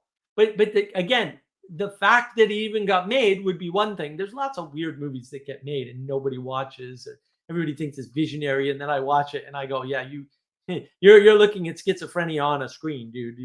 You're seeing things that definitely are not in the movie, right?" And whatever, that's fine. There's nothing wrong with that. I'm not. Those movies don't make $1 billion either, though, right? And so, what the hell is going on? Yeah, and what like someone need to invest in this movie, needs to promote it, right? So they're thinking it's a good idea, right? It's like, why are you thinking this is a good idea? And then Yeah, like, but then it works. Like, Yeah. yes, I think it's a good idea, but then it works, right? So it's not some art house. Look, they thought Good Will Hunting was a good idea. They were right, by the way. Good Will Hunting is one of the best movies ever made. Can confirm, whatever. And they invested $1 million in the script and stuff. Would fine, fair, whatever. But also, then you get this phenomena of people actually watching it, and then you get this other phenomena, because the art house films never get watched, and then you get this other phenomena of people finding things in it and identifying within the movie. I'm literally Ken. He's literally an NPC in the literal movie. Yeah. On a large scale. And yeah, I mean, the conversations I had on that in that Sunday breakfast didn't seem to be limited to that one space, right? These guys weren't just kind of, specific, pulling it out of thin air. There were other people who were seeing this and saying the same thing or saying similar things, and going from there. Yeah, and I think, I like this Bubble Biz, Little House on the Prairie, greater than Barbie. Well, yeah, there's an actual story there, or set of stories even, right? Little House on the Prairie is And the little house on the prairie message is in Barbie too. That's the problem. No, really. Oh, I like not having to think and getting beer for my man. It's not hidden. That the thing that really bothers me is the subversion is almost not subversion because there's nothing hidden about any of it. It's all stated plainly and matter-of-factly and easy to understand terms that a 4-year-old would understand. Except that there's a bunch of contradictory statements that don't hold together. And in some cases, they're in the same sentence said by the same character. And I just don't know what to make of how you are relating to that because you can't relate to a contradiction. Like, that's a problem if you're relating to a contradiction. It's a problem if you're not seeing why insanity is a problem. And it's a problem if you think that the world is pushing you down when in fact all you have to do is stand up and there's no force holding you. So there's this idea of ADHD, right? Like we have a really short attention span, right? And I think Yeah. that's kind of what it does. It like grabs you and then puts you at a different place, and then grabs you and puts you at a different place. Right. And if you don't have a critical mind, if you come there to be dragged along, yeah, like that's just feeding into something of the spirit of the age, right? And then to But you're go, not being dragged along. See, this is where the problem. I agree with you totally. Like I'm totally on board. There's something about the short attention span here because they're not noticing the contradiction and resisting it. That could be two different reasons. It could be both of them, right? One is they don't notice contradiction. That's a problem. Another one is they see contradiction and don't see a problem with it, even though it's definitionally an actual condition that can't exist, right? Or the other one is they're seeing a thread and ignoring the contradiction, which I think is what's actually happening. Although I'm open to all three. well, okay. So to go back to the tolerance, like what is tolerance? Well, tolerance is living with acceptance of contradiction. Can go that far. Yeah, I agree. Well, we are on our tolerance is evil campaign a while back. I think that's still correct. Yeah, but I think right, like if you tout tolerance as a virtue, right, like you've been preconditioned to resist this idea of judgment, right? Because if you're judging people, you're evil because then you're denying their true selves, and so I think. Well, or maybe you're supposed to postpone the judgment, right? But then if you're in this ADHD stroboscope of frames, The judgment never happens. Yeah, you forget before you get to resolve the thing, and then maybe then like when you're in bed at night, your brain goes haywire and a disaster happens, right? But Right. yeah. Well, so where Kenergy comes from is this final battle between the two Kens, which is the whole thing's so weird. And they have this dance off. And in the middle of the dance off, they both go towards each other, and these little, I think they're hearts or something, these white sparkly things start spewing from both of them, like from the combination of both of them, right? It's this very emergence is good sort of framing and spread everywhere. And I think that's where the Kenergy thing comes from. But also, and this is really right, is cognitive dissonance childish too? Okay, I've never called anything childish, but children do things. If you do them, maybe you didn't mature. If you want to cast that as childish, I think that's bad framing. I think thinking about the world wrong. No wonder why you're confused, right? I'm not casting things as childish. Children have cognitive dissonance. Of course they do. And most people have cognitive dissonance because when you speak, you are not being true to yourself in most cases because you have an unconscious. See my live stream last night. Sanity is wrapped up in this. See my live stream on sanity. No, really, these answers are actually there in those monologues for real, right? And that's the problem is that, ultimately the framing matters. And that's why Neutrino, the German socialists weren't very tolerant. You can't build things and be tolerant. It's A or B. It's a binary, and you can say not all contradictions are not created equal. You can say that. Contradictions don't exist. If you see a contradiction, that means your frame is screwed up and you need a better frame. You don't live in a world of contradictions. You can't live in a world of contradictions by definition. And this is where people are confused. That means you need better framing, probably a larger frame, maybe just a different frame. But the trick of different frames is you can put anything in a political frame. You can put anything in an economic frame. You can put literally anything in a social frame. You put anything in a psychological frame. You put anything in a scientific frame. Actually, You anything. can put You can do it. everything in a meta frame always. There you go. Right. And that's like, that is of no use. The thing I just stated means there is no use to it. You can tolerate all those frames too. There's no use. You can't build anything because you're spread out in too many directions. When you spread out, you flatten. That's the flattening of the world. This is the participation trophy. You don't have one trophy. You've split that trophy up. You've cut the value of that trophy up and you've distributed it equally among the members. Now there's no looking up.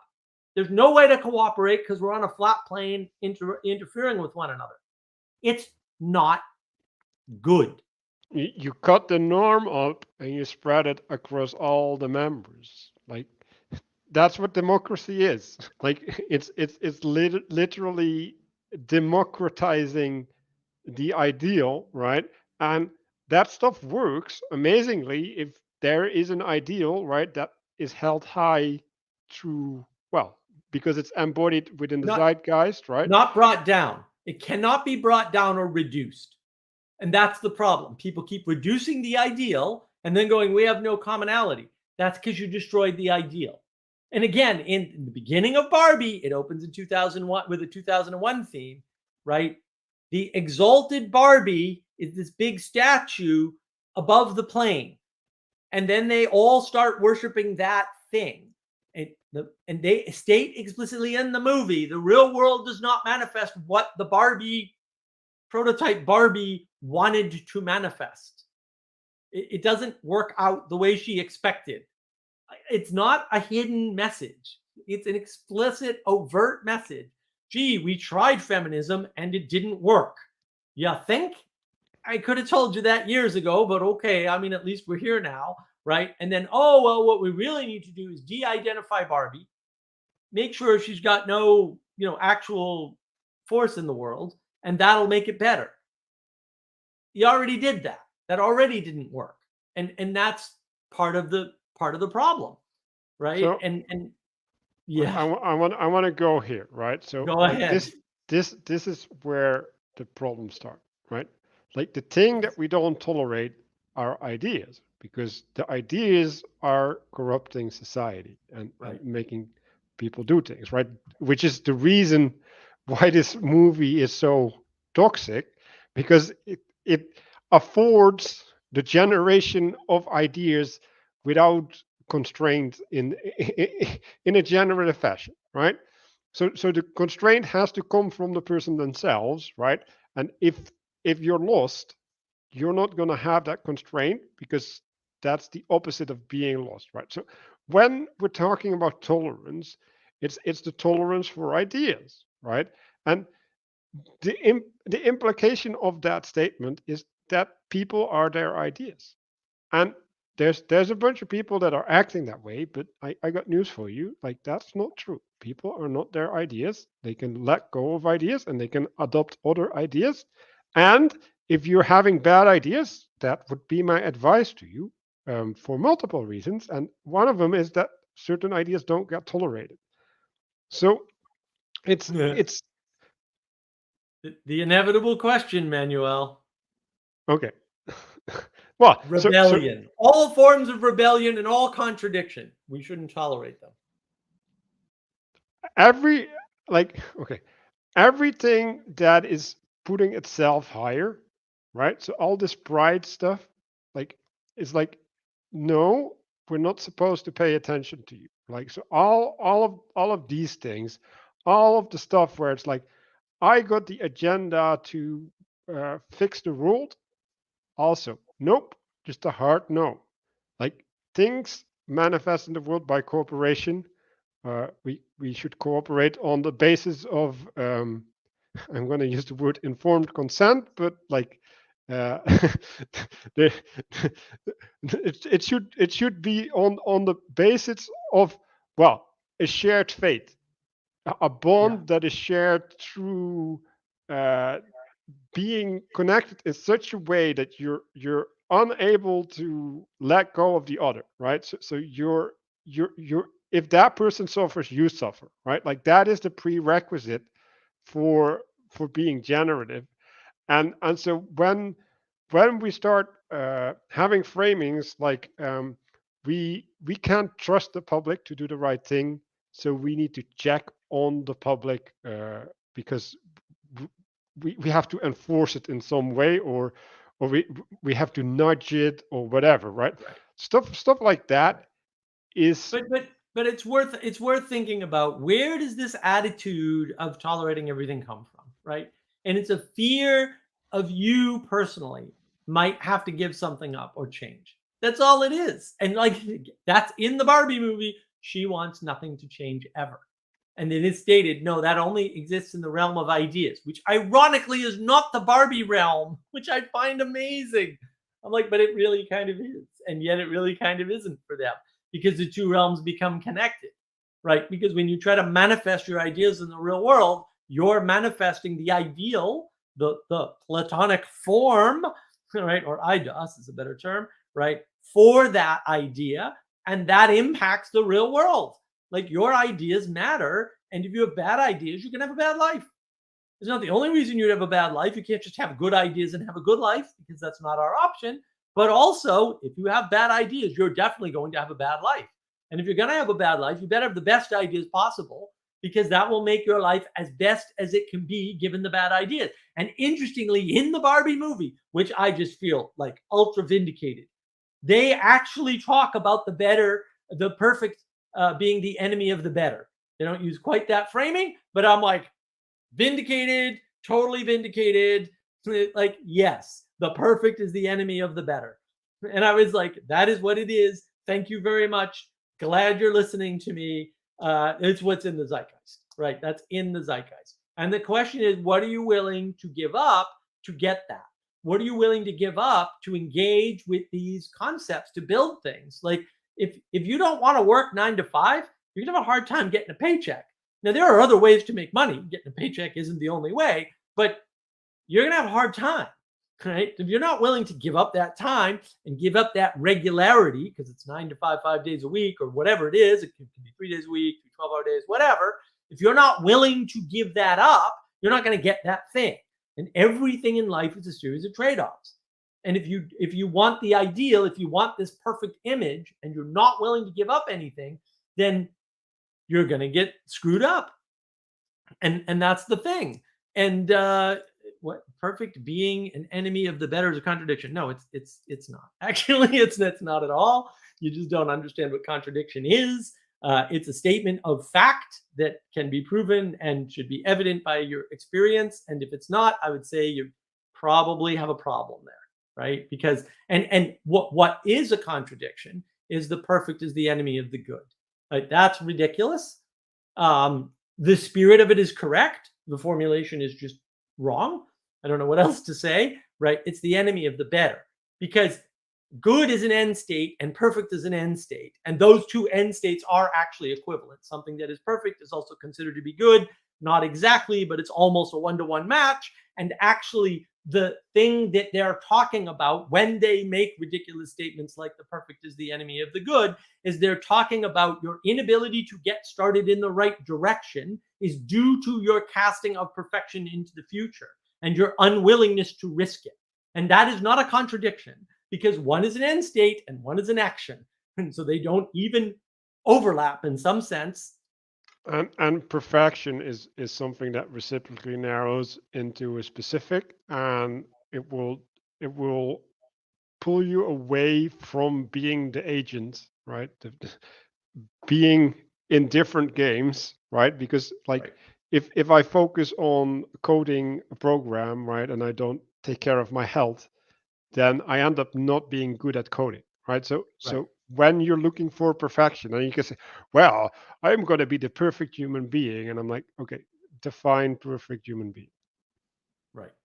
Well, and I learned that from Matt Ridley's The Red Queen, which is a wonderful book, right? Where when you start actually engaging with evolution, the implications of the evolution set of evolutionary theories inferences and bad ideas and hypotheses that are involved in this so-called theory of evolution.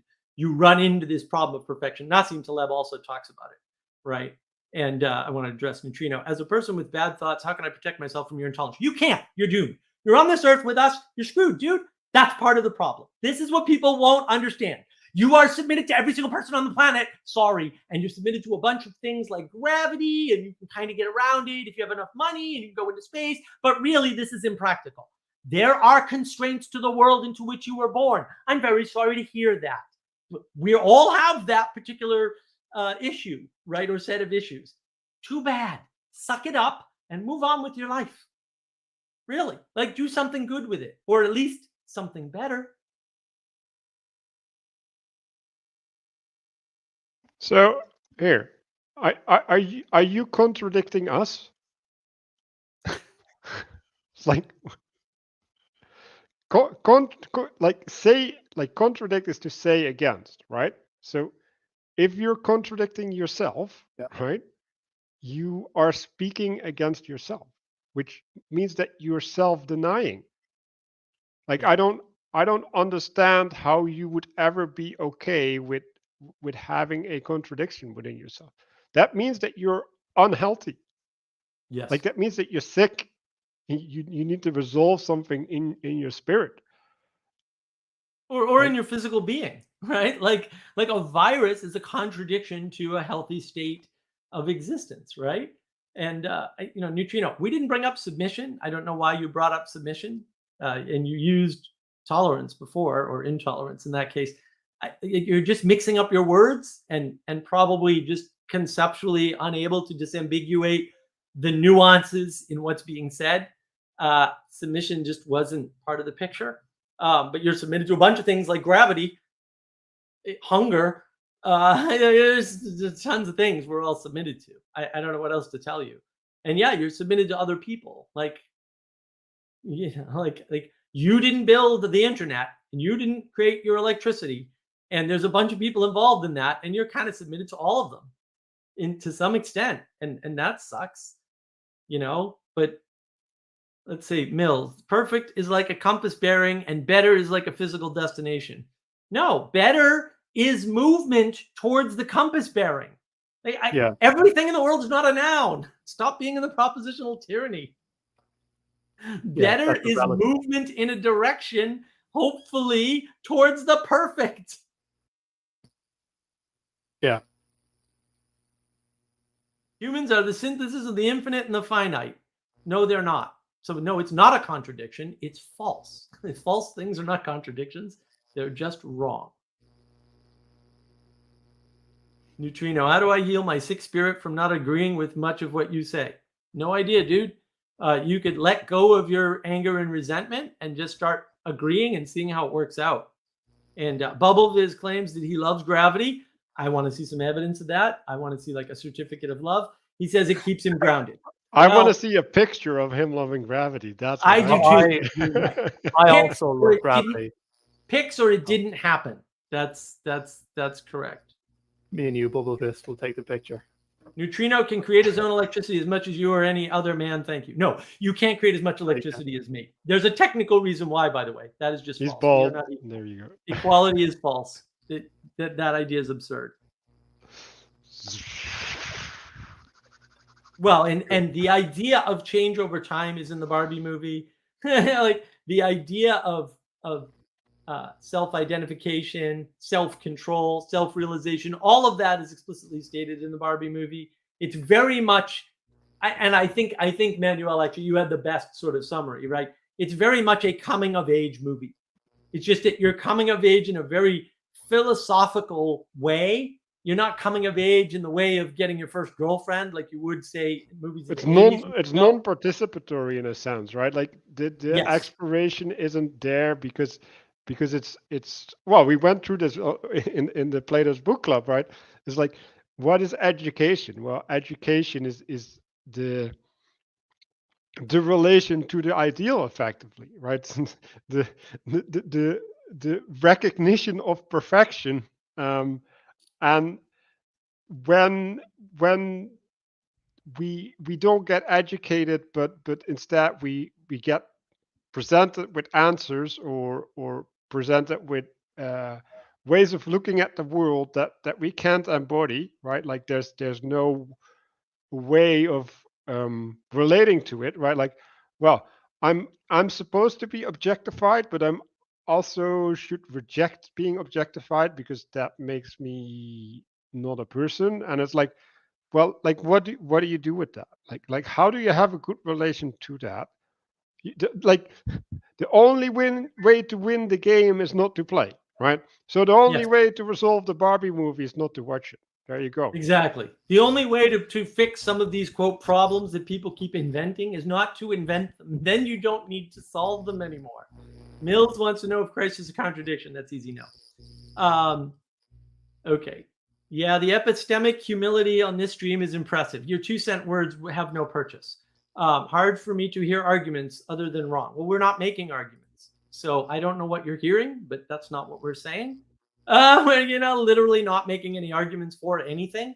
That's why I asked earlier when I said, what is it that you're disagreeing with? And I got no answer. Well, then maybe because we're not making any truth claims and you have nothing to disagree with. So why are you disagreeing when we're not making truth claims with which you can have a disagreement? That is an interesting question, don't you think? Right, which sort of goes to the point. And Bubble Viz claims he did not watch the Barbie movie. Look, I just got back from it like 2 hours and 30 minutes ago or so, and don't watch it. It's a trap. The force of gravity will prevent you from going. The worst force of gravity. Wrong. All my arguments are wrong. Well, they are all of the type of wrong since they are said by the wrongness of your name or something. So you fear contradiction. I haven't heard any contradictions. Please contradict me. That would be great. That's why you shoo it away. I don't fear anything. Like, I don't understand. I'm saying it doesn't exist. I don't fear things that don't exist. But sure, whatever. I don't mean to contradict anyone here. I mean to understand the existence of contradiction can be denied. Okay, it's easy. You just go, nah. Okay, And so disagree about contradiction. Okay, so when I'm not saying that contradictions don't exist. We're saying that when you perceive a contradiction, you are in wrong relationship. Yeah, your frame is too small. And so, in order to resolve that, you have to re-engage in a different way. You have to learn a new way of participation, and that participation can resolve the contradiction. And sometimes it's, well, not sometimes, probably you experience a contradiction because you're holding on to something that you don't need to hold on to. So you've bound yourself to something that is not serving you.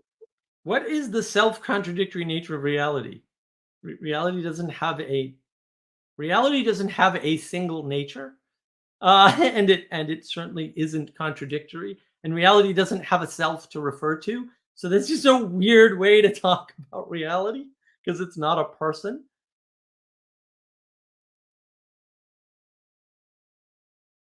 No, Mills claims temporal analysis. So Christ was not all at one time, but became deified at a later point in life.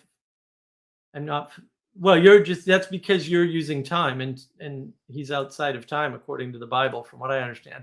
So I don't know why you'd use time since it doesn't exist in that frame. But I mean, you can try to fit him into a smaller frame where time exists, and then you're going to have this problem.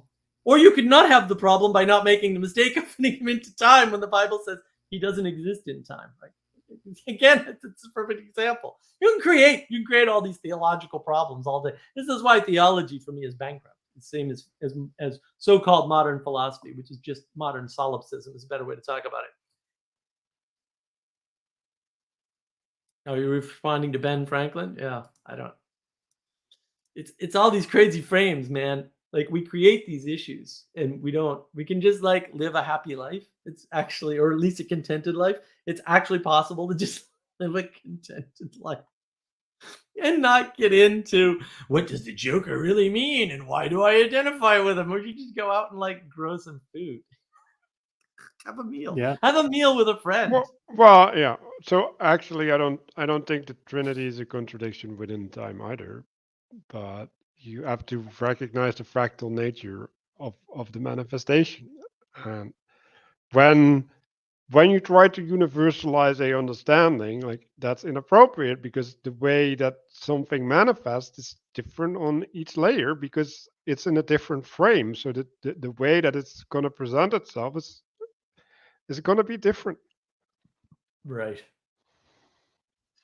Yeah, that is where people have a big problem, is that they're trying to they're trying to do things like universalize and over reduce and resolve something that some alleged smart person, who's probably actually just a 3-year-old who's been listened to when they shouldn't have been, has posited as a question or query that needs resolving or something.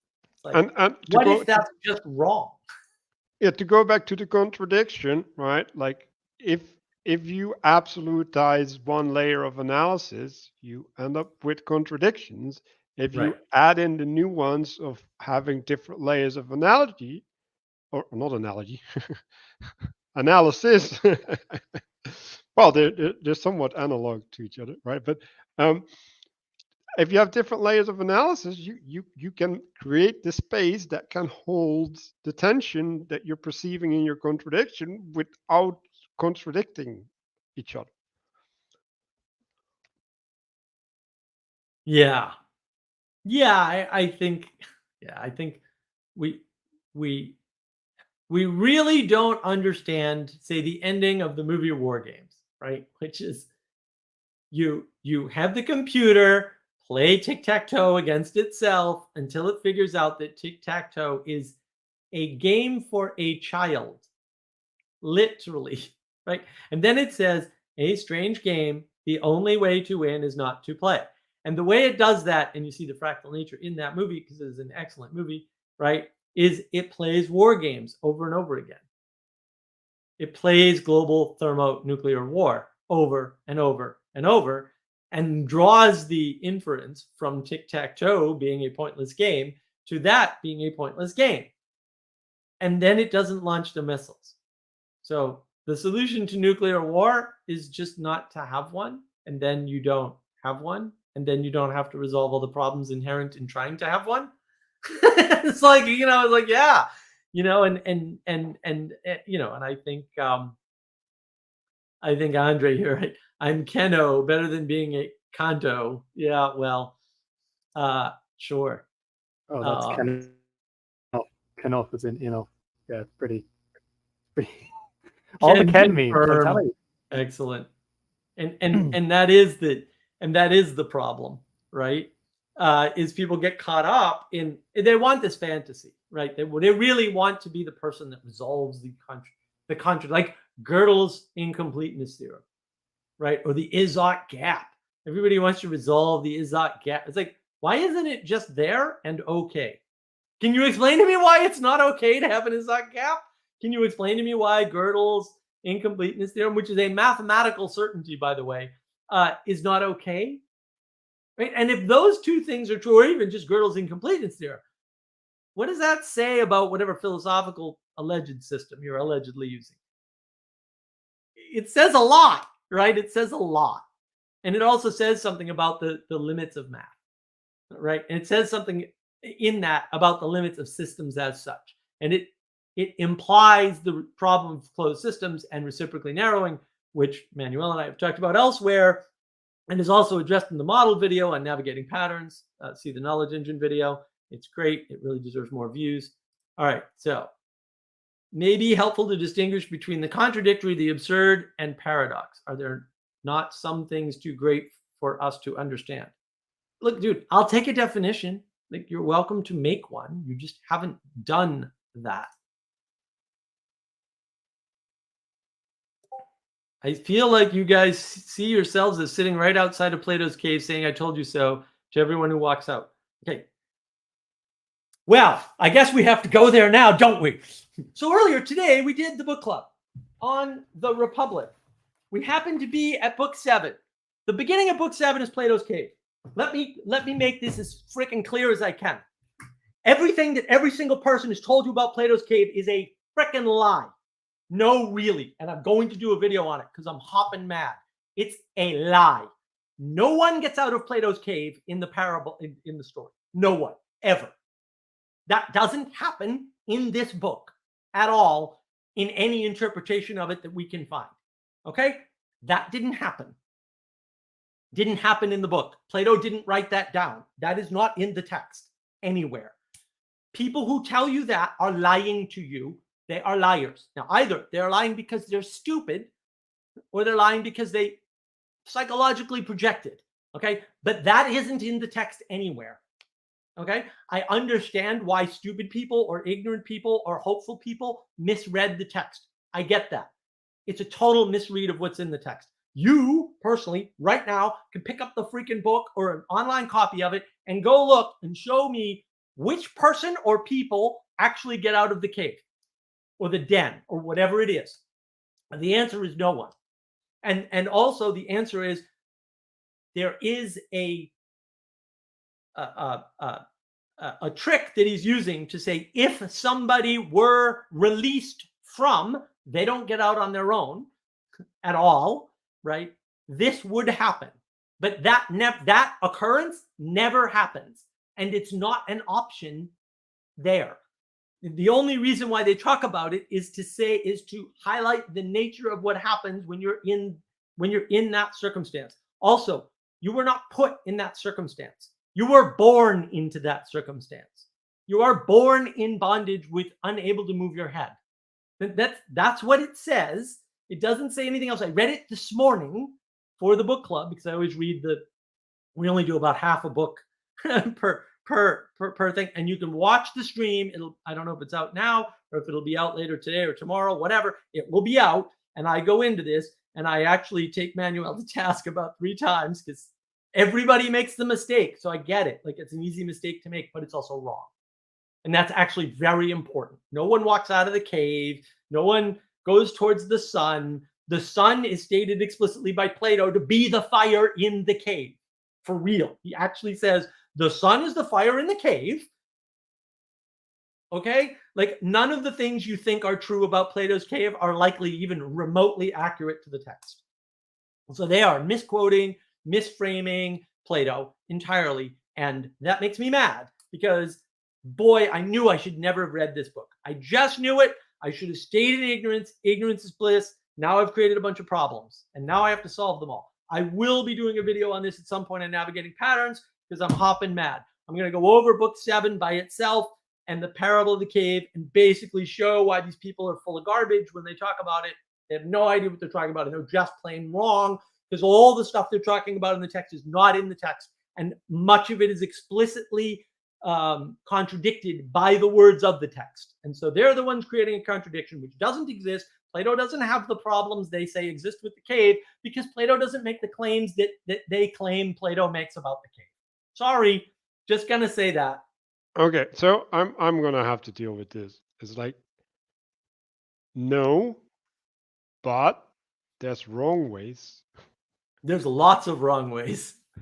Like, it's simple, right? Like, there's a path that you can go through, right? Which interpretation is possible, and outside that path, you're in contradiction. I'm going to get the word again with the text. Like what you're professing is different than what is being presented to you, and so, like, it's not about having the right interpretation, right? Like, first of all, there is, well, as far as we've gotten, there is no clear message in the text, right? So Right. if you're doing an interpretation on a text that hasn't crystallized into something yet, then what are you interpreting? You're literally interpreting something that wasn't intended because there's no intention to be comprehended. And And so, that's exactly the complaint of the Barbie movie that I'm making. You will see whatever you will see. No two people will see the same movie if they watch Barbie. It's not, I'm making a much bigger claim. I am saying that it is actually impossible for any two people anywhere to get the same thing out of Barbie. there are so many pieces in that movie that can get put together in so many different ways that it is just never going to happen. You're going to see a mirror of whatever it is you're going to see.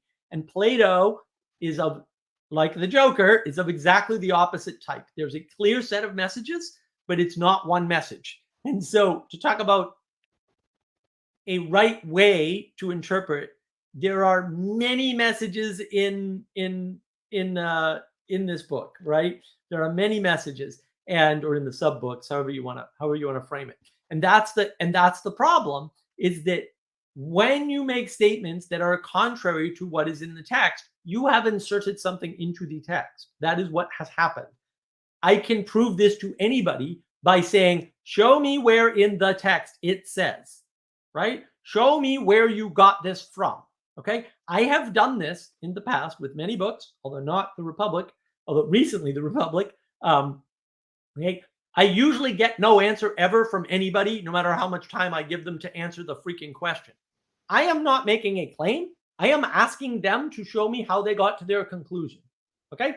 If you think I made a claim when I asked you how to show how you got to your conclusion, you have a big problem with the world. Like, making a claim is saying something like, Plato says you can get out of the cave by yourself. Okay. That is a false claim. Plato does not say that in book 7. And as far as I know, he doesn't say it anywhere else in the text. And if somebody says that, it's wrong. And anybody can independently verify it with a copy of the text. This is not some crazy claim that, like, I've looked at the virus and I can tell you that it's spreading through the air, but it doesn't go through masks because I looked in my magical whatever device. It's not a claim like that. It's a claim that you personally, if you get off your lazy ass, can go verify by yourself. You don't need any help. You need to copy the book. They're free online, right? Those are very different ways of talking.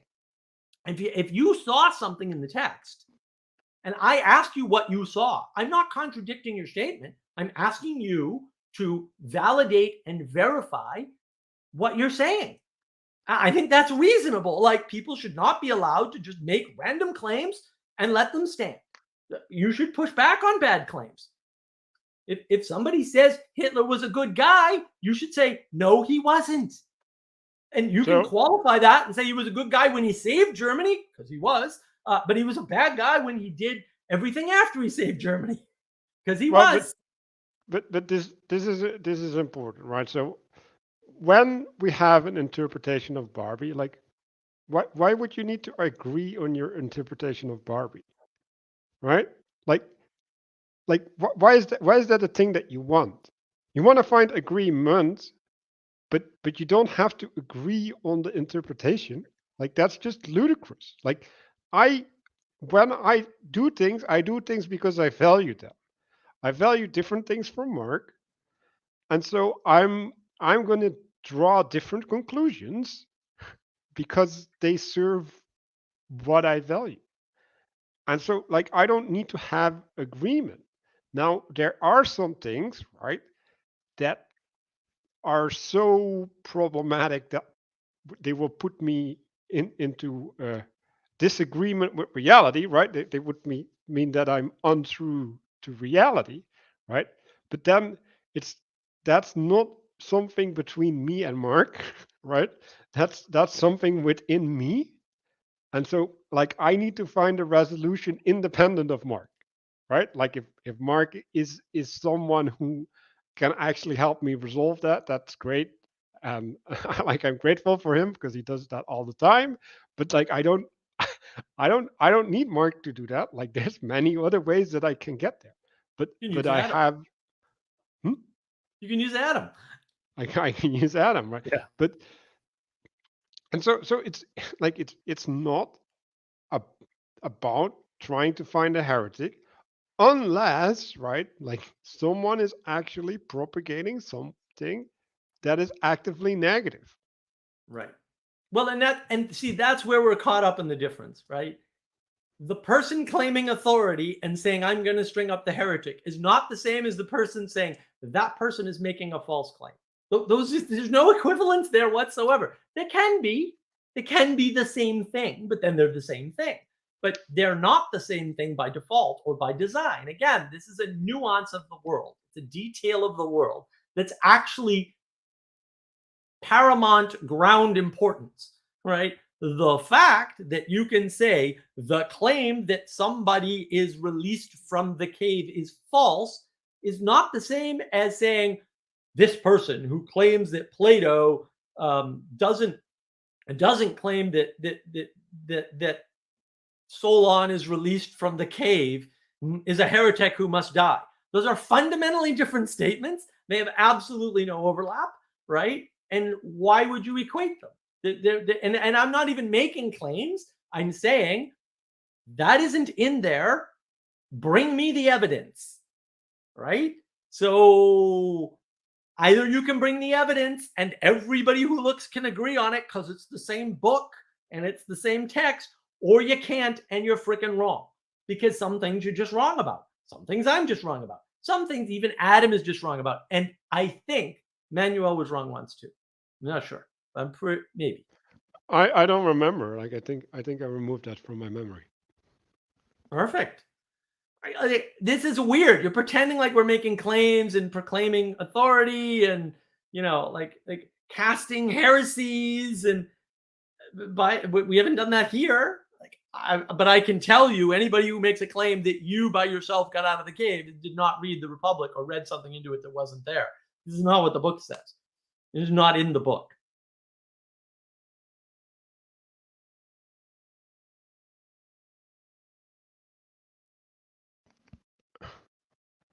Like why is this hard for you? Like when I say this is the truth, then I make a claim. If I don't, I share a way to look at things, or I profess an opinion, or whatever. Like not everything is a claim. Like I don't understand how this is difficult.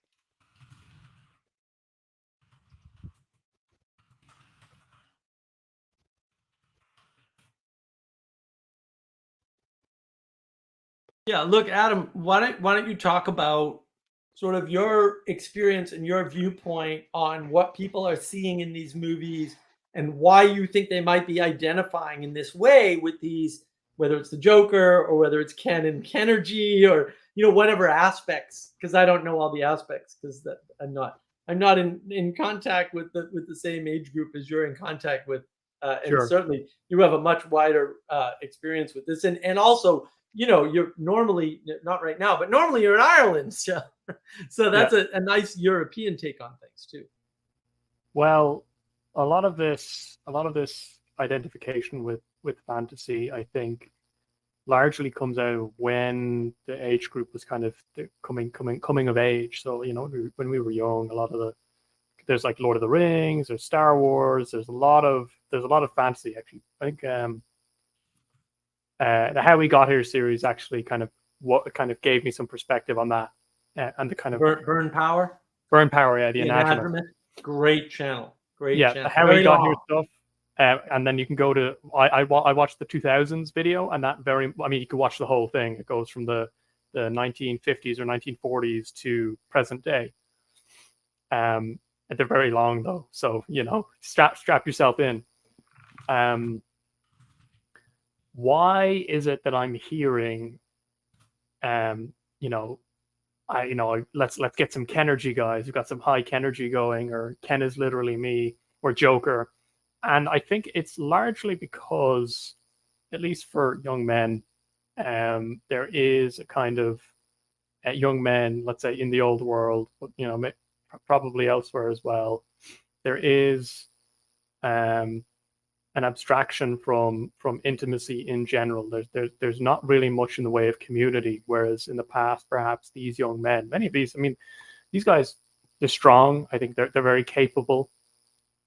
But there's no room for them or place for them to actually get in and start doing something generative, leading, right? Many of these opportunities are either not there or for whatever reason. And when it comes to identifying with somebody like Ken, I think, if you just look at the physique of Ken, if you look at this kind of apart from the kind of more personality aspects, but on the aesthetic side, you know, then you've kind of got some in on like, okay, these guys want to be, they want to have some relation with, let's say, women, right?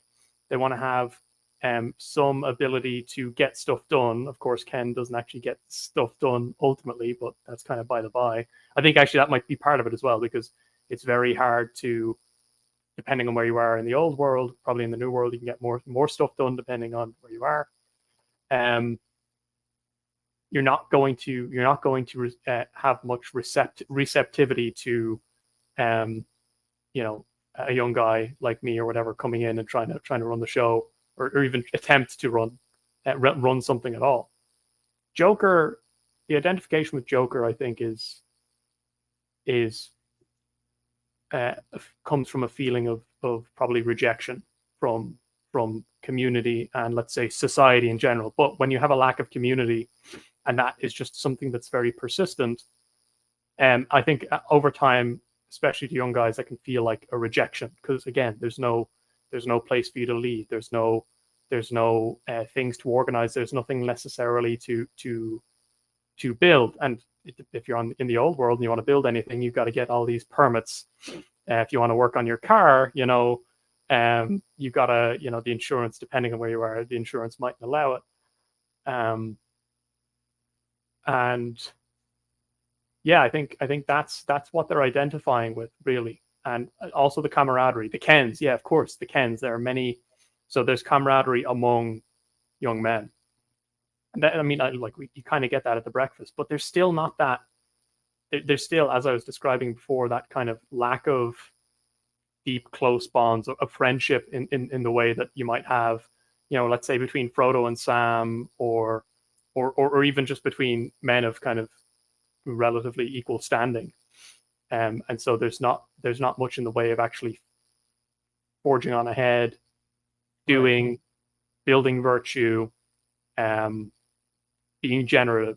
So that, you know, and I think that this idea of generative, which I know we struggle with all the time, right? The idea of generative is the key to making meaning, right? Meaning isn't in a rock or under a rock in your garden, right? You're not going to go find it. You don't find meaning. You co-manifest meaning.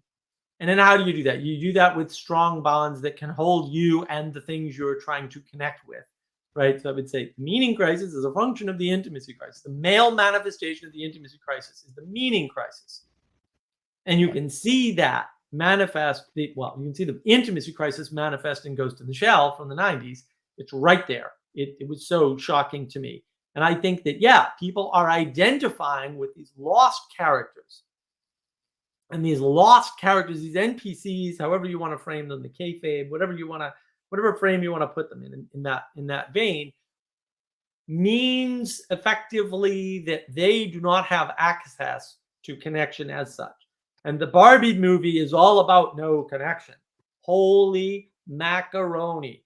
She walks off at the end by herself alone.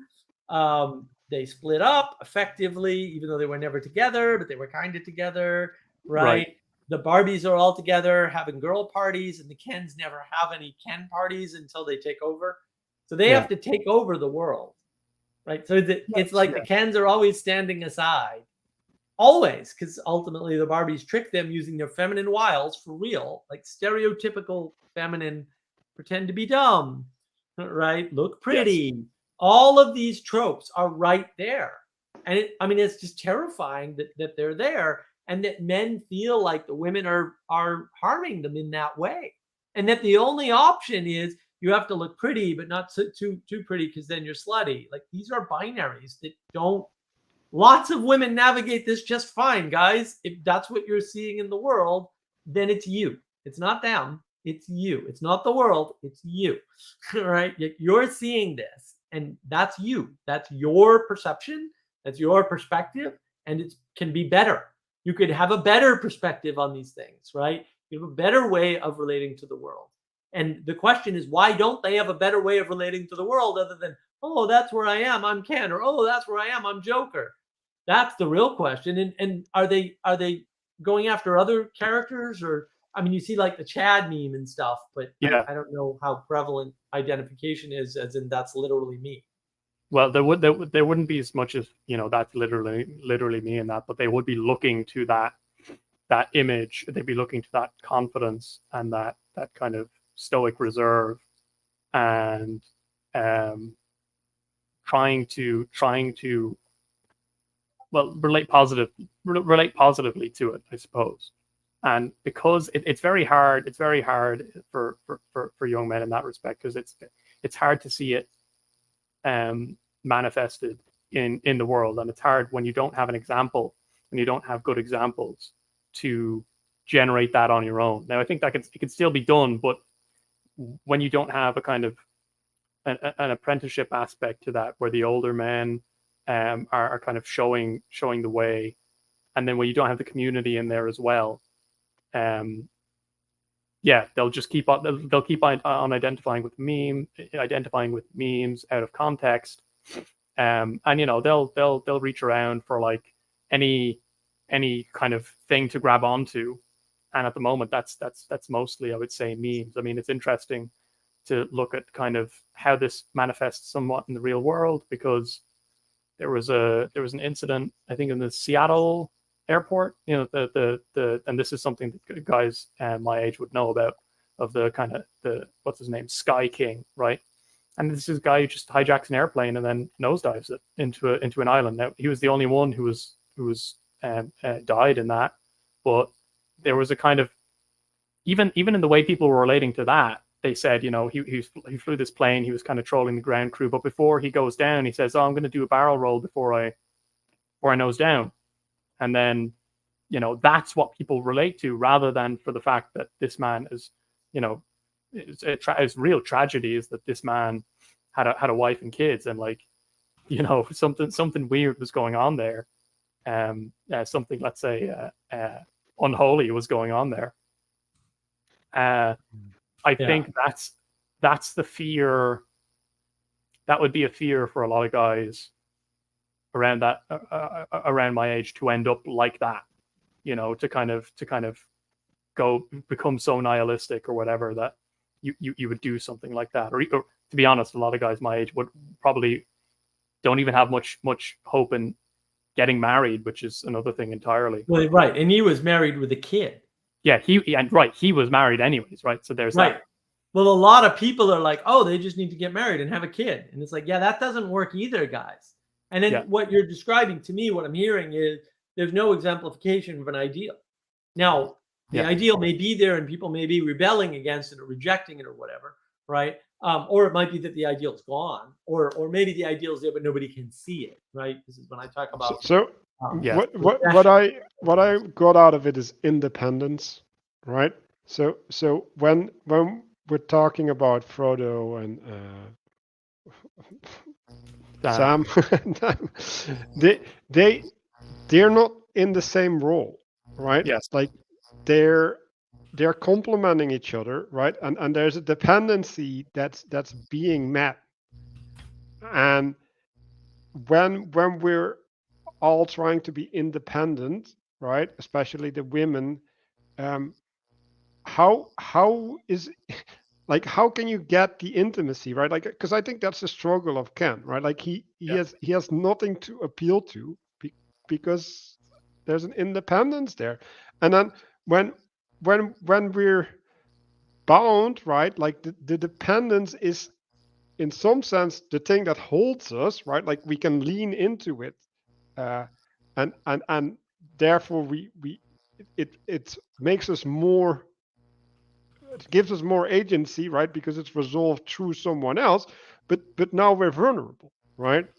And the vulnerability brings with it a responsibility, and that's a tragic thing, right? With the guy in the airplane, it's like he did not take the responsibility for the way that he was bound in the world, right? So he was seeing himself as independent, even though he was, and that's probably why he did it, right? Like, because if he could experience and be in the dependence that was there, then he would have had a different relationship, right? Like he would have had a different aim, and doing that would have not been an option. Like it wouldn't Right. even be conceivable from his perspective, right? And I think this is one of the things that we're missing, right? Like there's things that can become inconceivable because they're just no longer of our option space, and all the things that we think have to be part of our option space is like, I got a message for you. Like they don't. Like you could have a completely different set, and you'd still be fine. and Right. that you have to realize like how profound that is. Like everything you're holding on to, you're not dependent upon it. Like you can let it all go, and something else can take its place, and something else can take that place. Well, but that's the issue. Like you can't let it all go and have nothing take its place. That's the nihilism. Is that you can somehow disconnect, and then in disconnecting you can stay in that state. No, you can't, because you will look up to the Sky King. And it's such a weird name, right? The Sky King. Sky the King, sky, yeah. Because he stole a plane. That makes you the king of the sky, stealing one plane. That is such a bizarre framing. And it's so like it just ignores most of reality. Yeah. Right? It ignores most of the observable things around us. There's more than one plane. He didn't have the biggest or the best or the fastest or whatever measure you want to use. He wasn't at the top of any hierarchy. Yeah. But I mean, the real disturbing thing to me is he had a wife and kid. People keep saying, "Have a kid; it'll fix the problem." No, it won't. There's something very deep going on here, and like Barbie is beautiful, but it lacks truth, and it lacks good or goodness. It isn't in that movie. And in that way, the beauty is the destruction that is the Barbenheimer. It is the nuclear weapon of postmodern storytelling. It's a nuclear weapon. You are going to see, like you do in AI, a funhouse mirror reflection of yourself in that movie, because there's nothing of the writers in it. There's nothing of the actors in it. Those things are not there. Yeah. Yeah. There's nothing of the story in it. Yeah, and it throws a wrench. It throws a spanner in the ability of people around my age, younger and older, to navigate. The ones particularly older, as I said, the younger guys there who are 17 and 18, they didn't really have as much exposure to the stuff that the other guys were talking about, and so they just kind of drifted off somewhere else. They went earlier, but all these other guys are like, they've got jobs, they're doing pretty well, but there's something. I guess there must be something that they aren't seeing in what they're doing that might be preventing them from relating to the good more positively. Now, that's the loss of intimacy, right? Your inability to connect with these things larger than yourself, or things outside yourself, or like I said. So we've got the Marvels movie coming up, and they showed the trailer, and now it's not one person with superpowers; it's 3 girls with superpowers, right? And they're swapping off, and they state explicitly in the trailer, "We need each other. You can't do this alone." So now we're moving back out of the me alone by myself Ubermensch model and back into the how do we get together and cooperate model. And that's in the trailer. You can see they're like, oh, not this one. This one's doing something wrong again, right? You see the struggle with, well, what happens when you engage with other people? What happens when you engage with distributed cognition? Well, all of a sudden, there's all these trade-offs that have to happen. But also, you get a better insight to yourself. Is it perfect? No. Sometimes people are going to tell you things about yourself, and they're wrong about them. And you want to resolve that then. And it's like, but you can't. Like at a certain point, you're just at the limit of what is resolvable. And you just have to take the trade-offs that you can get and acknowledge the idea of constraint. Yeah. Yeah. And on that front, like it's, at least in my local kind of situation, I hope, I trust that things will get better if I help and do my part in just, you know, I mean, like we're doing stuff after breakfast. We're trying to get, you know, move around. It's helpful when you're, rather than just sitting around, because I mean, right, having a meal, enjoying meals, fine, but you can see that you can, you know, you just sit around there and sit around there. That's, you see the things start to spiral. It'll actually narrow. Whereas if you're walking, generally, you know, you'll see that things can have the ability to open up because you're, you know, that's the whole Aristotelian thing, right? His whole school was called the Peripatetics, meaning the guys who walk around. But there's also something, right, where when you start putting things into action, right? So Yes. walking is an action that you can still talk in, right? Yes. But the point of action is that you are drawn in. I'm getting a little bit flow statey here.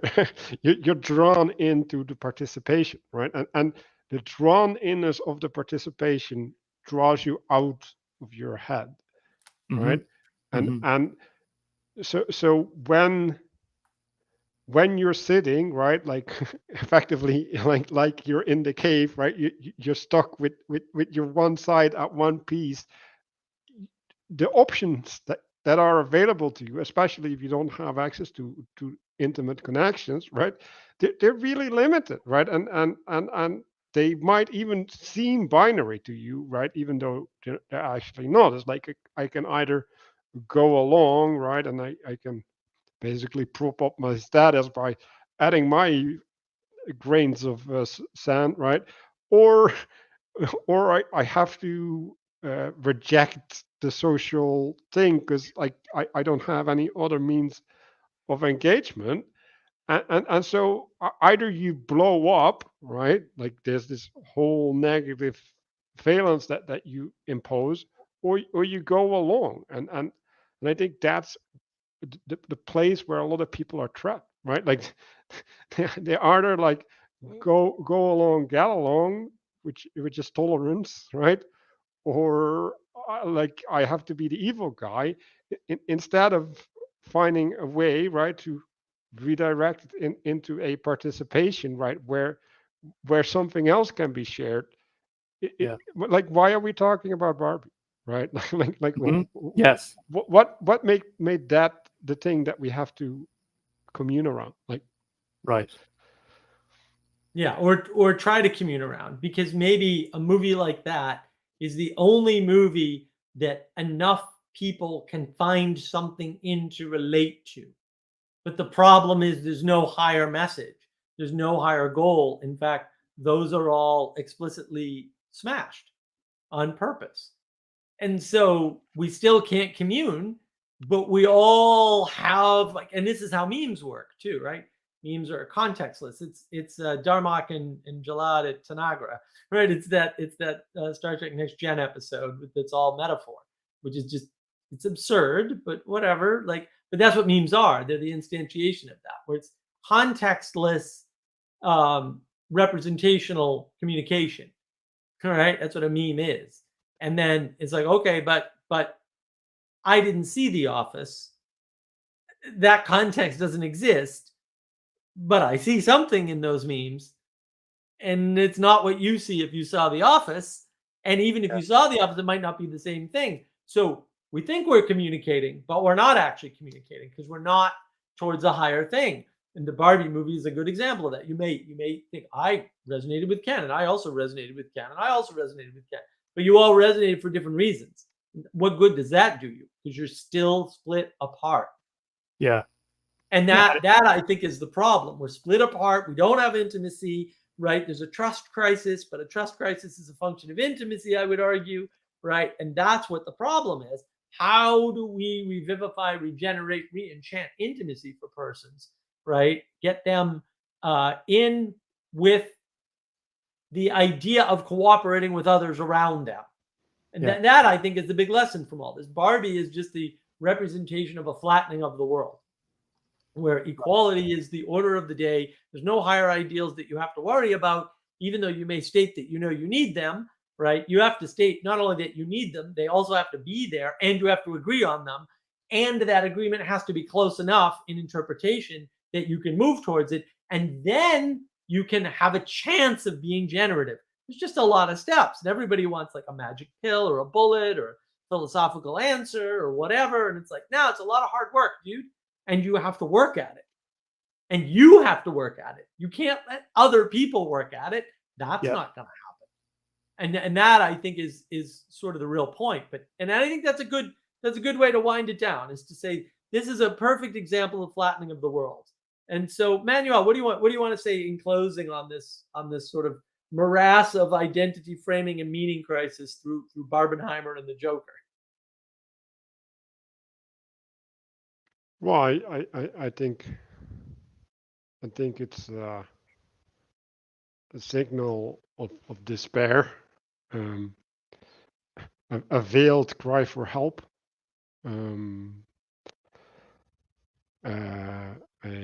a promise of a really difficult future, because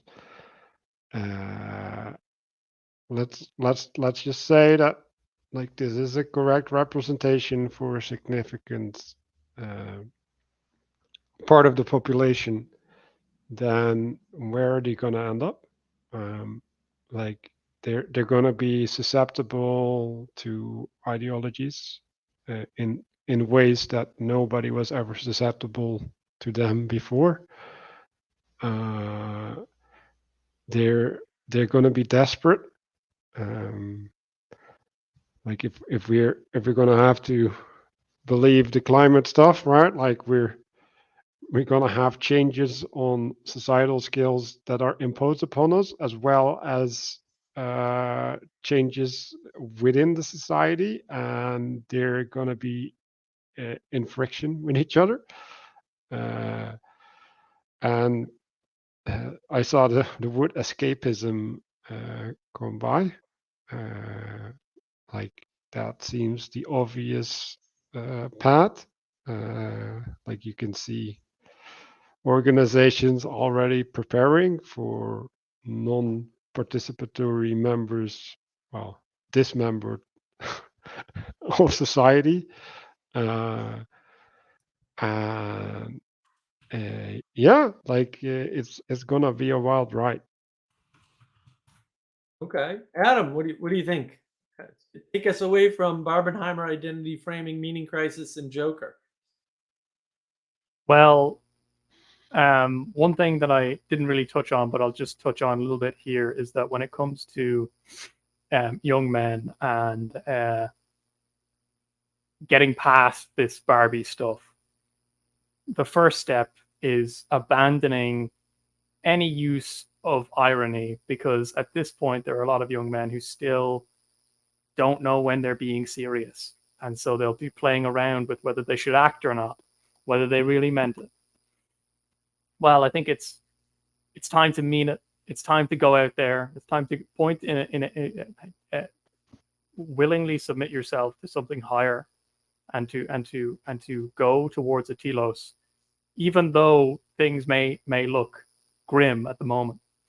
Because actually, as time goes on, they may actually start to look less grim, even if the external circumstances actually don't change, but your perspective on it changes.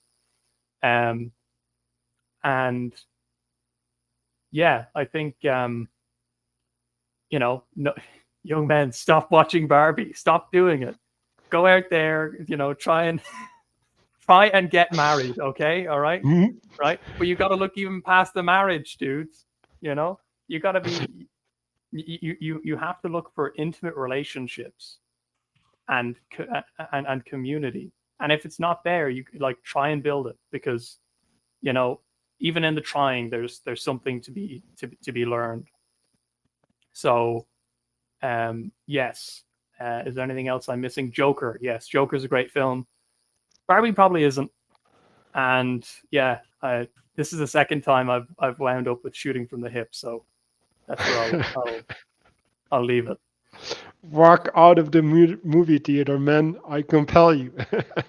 No, that's great. Yeah, those are nice summaries. Yeah, in summary, I'd like to say, look, we're living in a time and in a place, and these things are happening around us, and these poor people who are either stuck in a meaning crisis or stuck in the intimacy crisis, right? And I think that the intimacy crisis manifests very specifically and differently in women.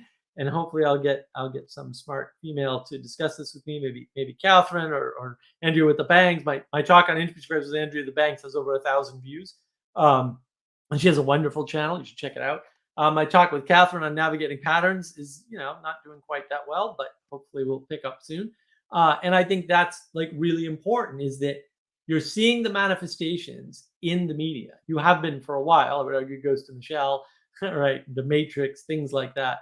But you're also seeing people identify with this postmodern, frameless world. And that is going to have negative consequences all around. It's already having negative consequences. It's going to have worse negative consequences all around for everybody. And so we have to be able to deal with that in such a way that we don't make it worse. And the question is, what do we do about that? And that's where our focus should be. Our focus should not be on what will the government do about that, or what should the government do about that, or what should some new world government do about that because my government tried and failed, right? Or what should my community, or even my church, like, no, what should you do about that? Because the only way this works is with the one thing that we all share, which is our time, energy, and attention being put towards fixing things. You can't expect somebody else to do the work because maybe they can't, maybe they don't want to, maybe they don't see what you see, right? But they're not where you are, and they can't fix the people that you have access to. So, and they can't use your skills to do it. So you need to find out how you can help people and help yourself. I talk about the 3 frames. I've got a video on that on navigating patterns. Check that one out, right? And it's really important. It's really important. It's important to figure these things out because the intimacy crisis is here. We're in the middle of it. And that's the problem, is that we're stuck in the middle of this issue.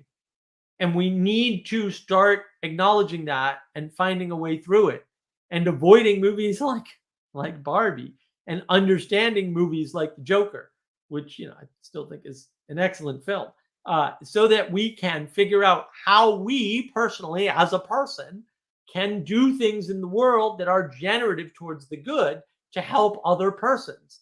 And in doing so, we'll help ourselves. And I think that's a good place to end it. Let's get together. And that theme is actually in Barbie.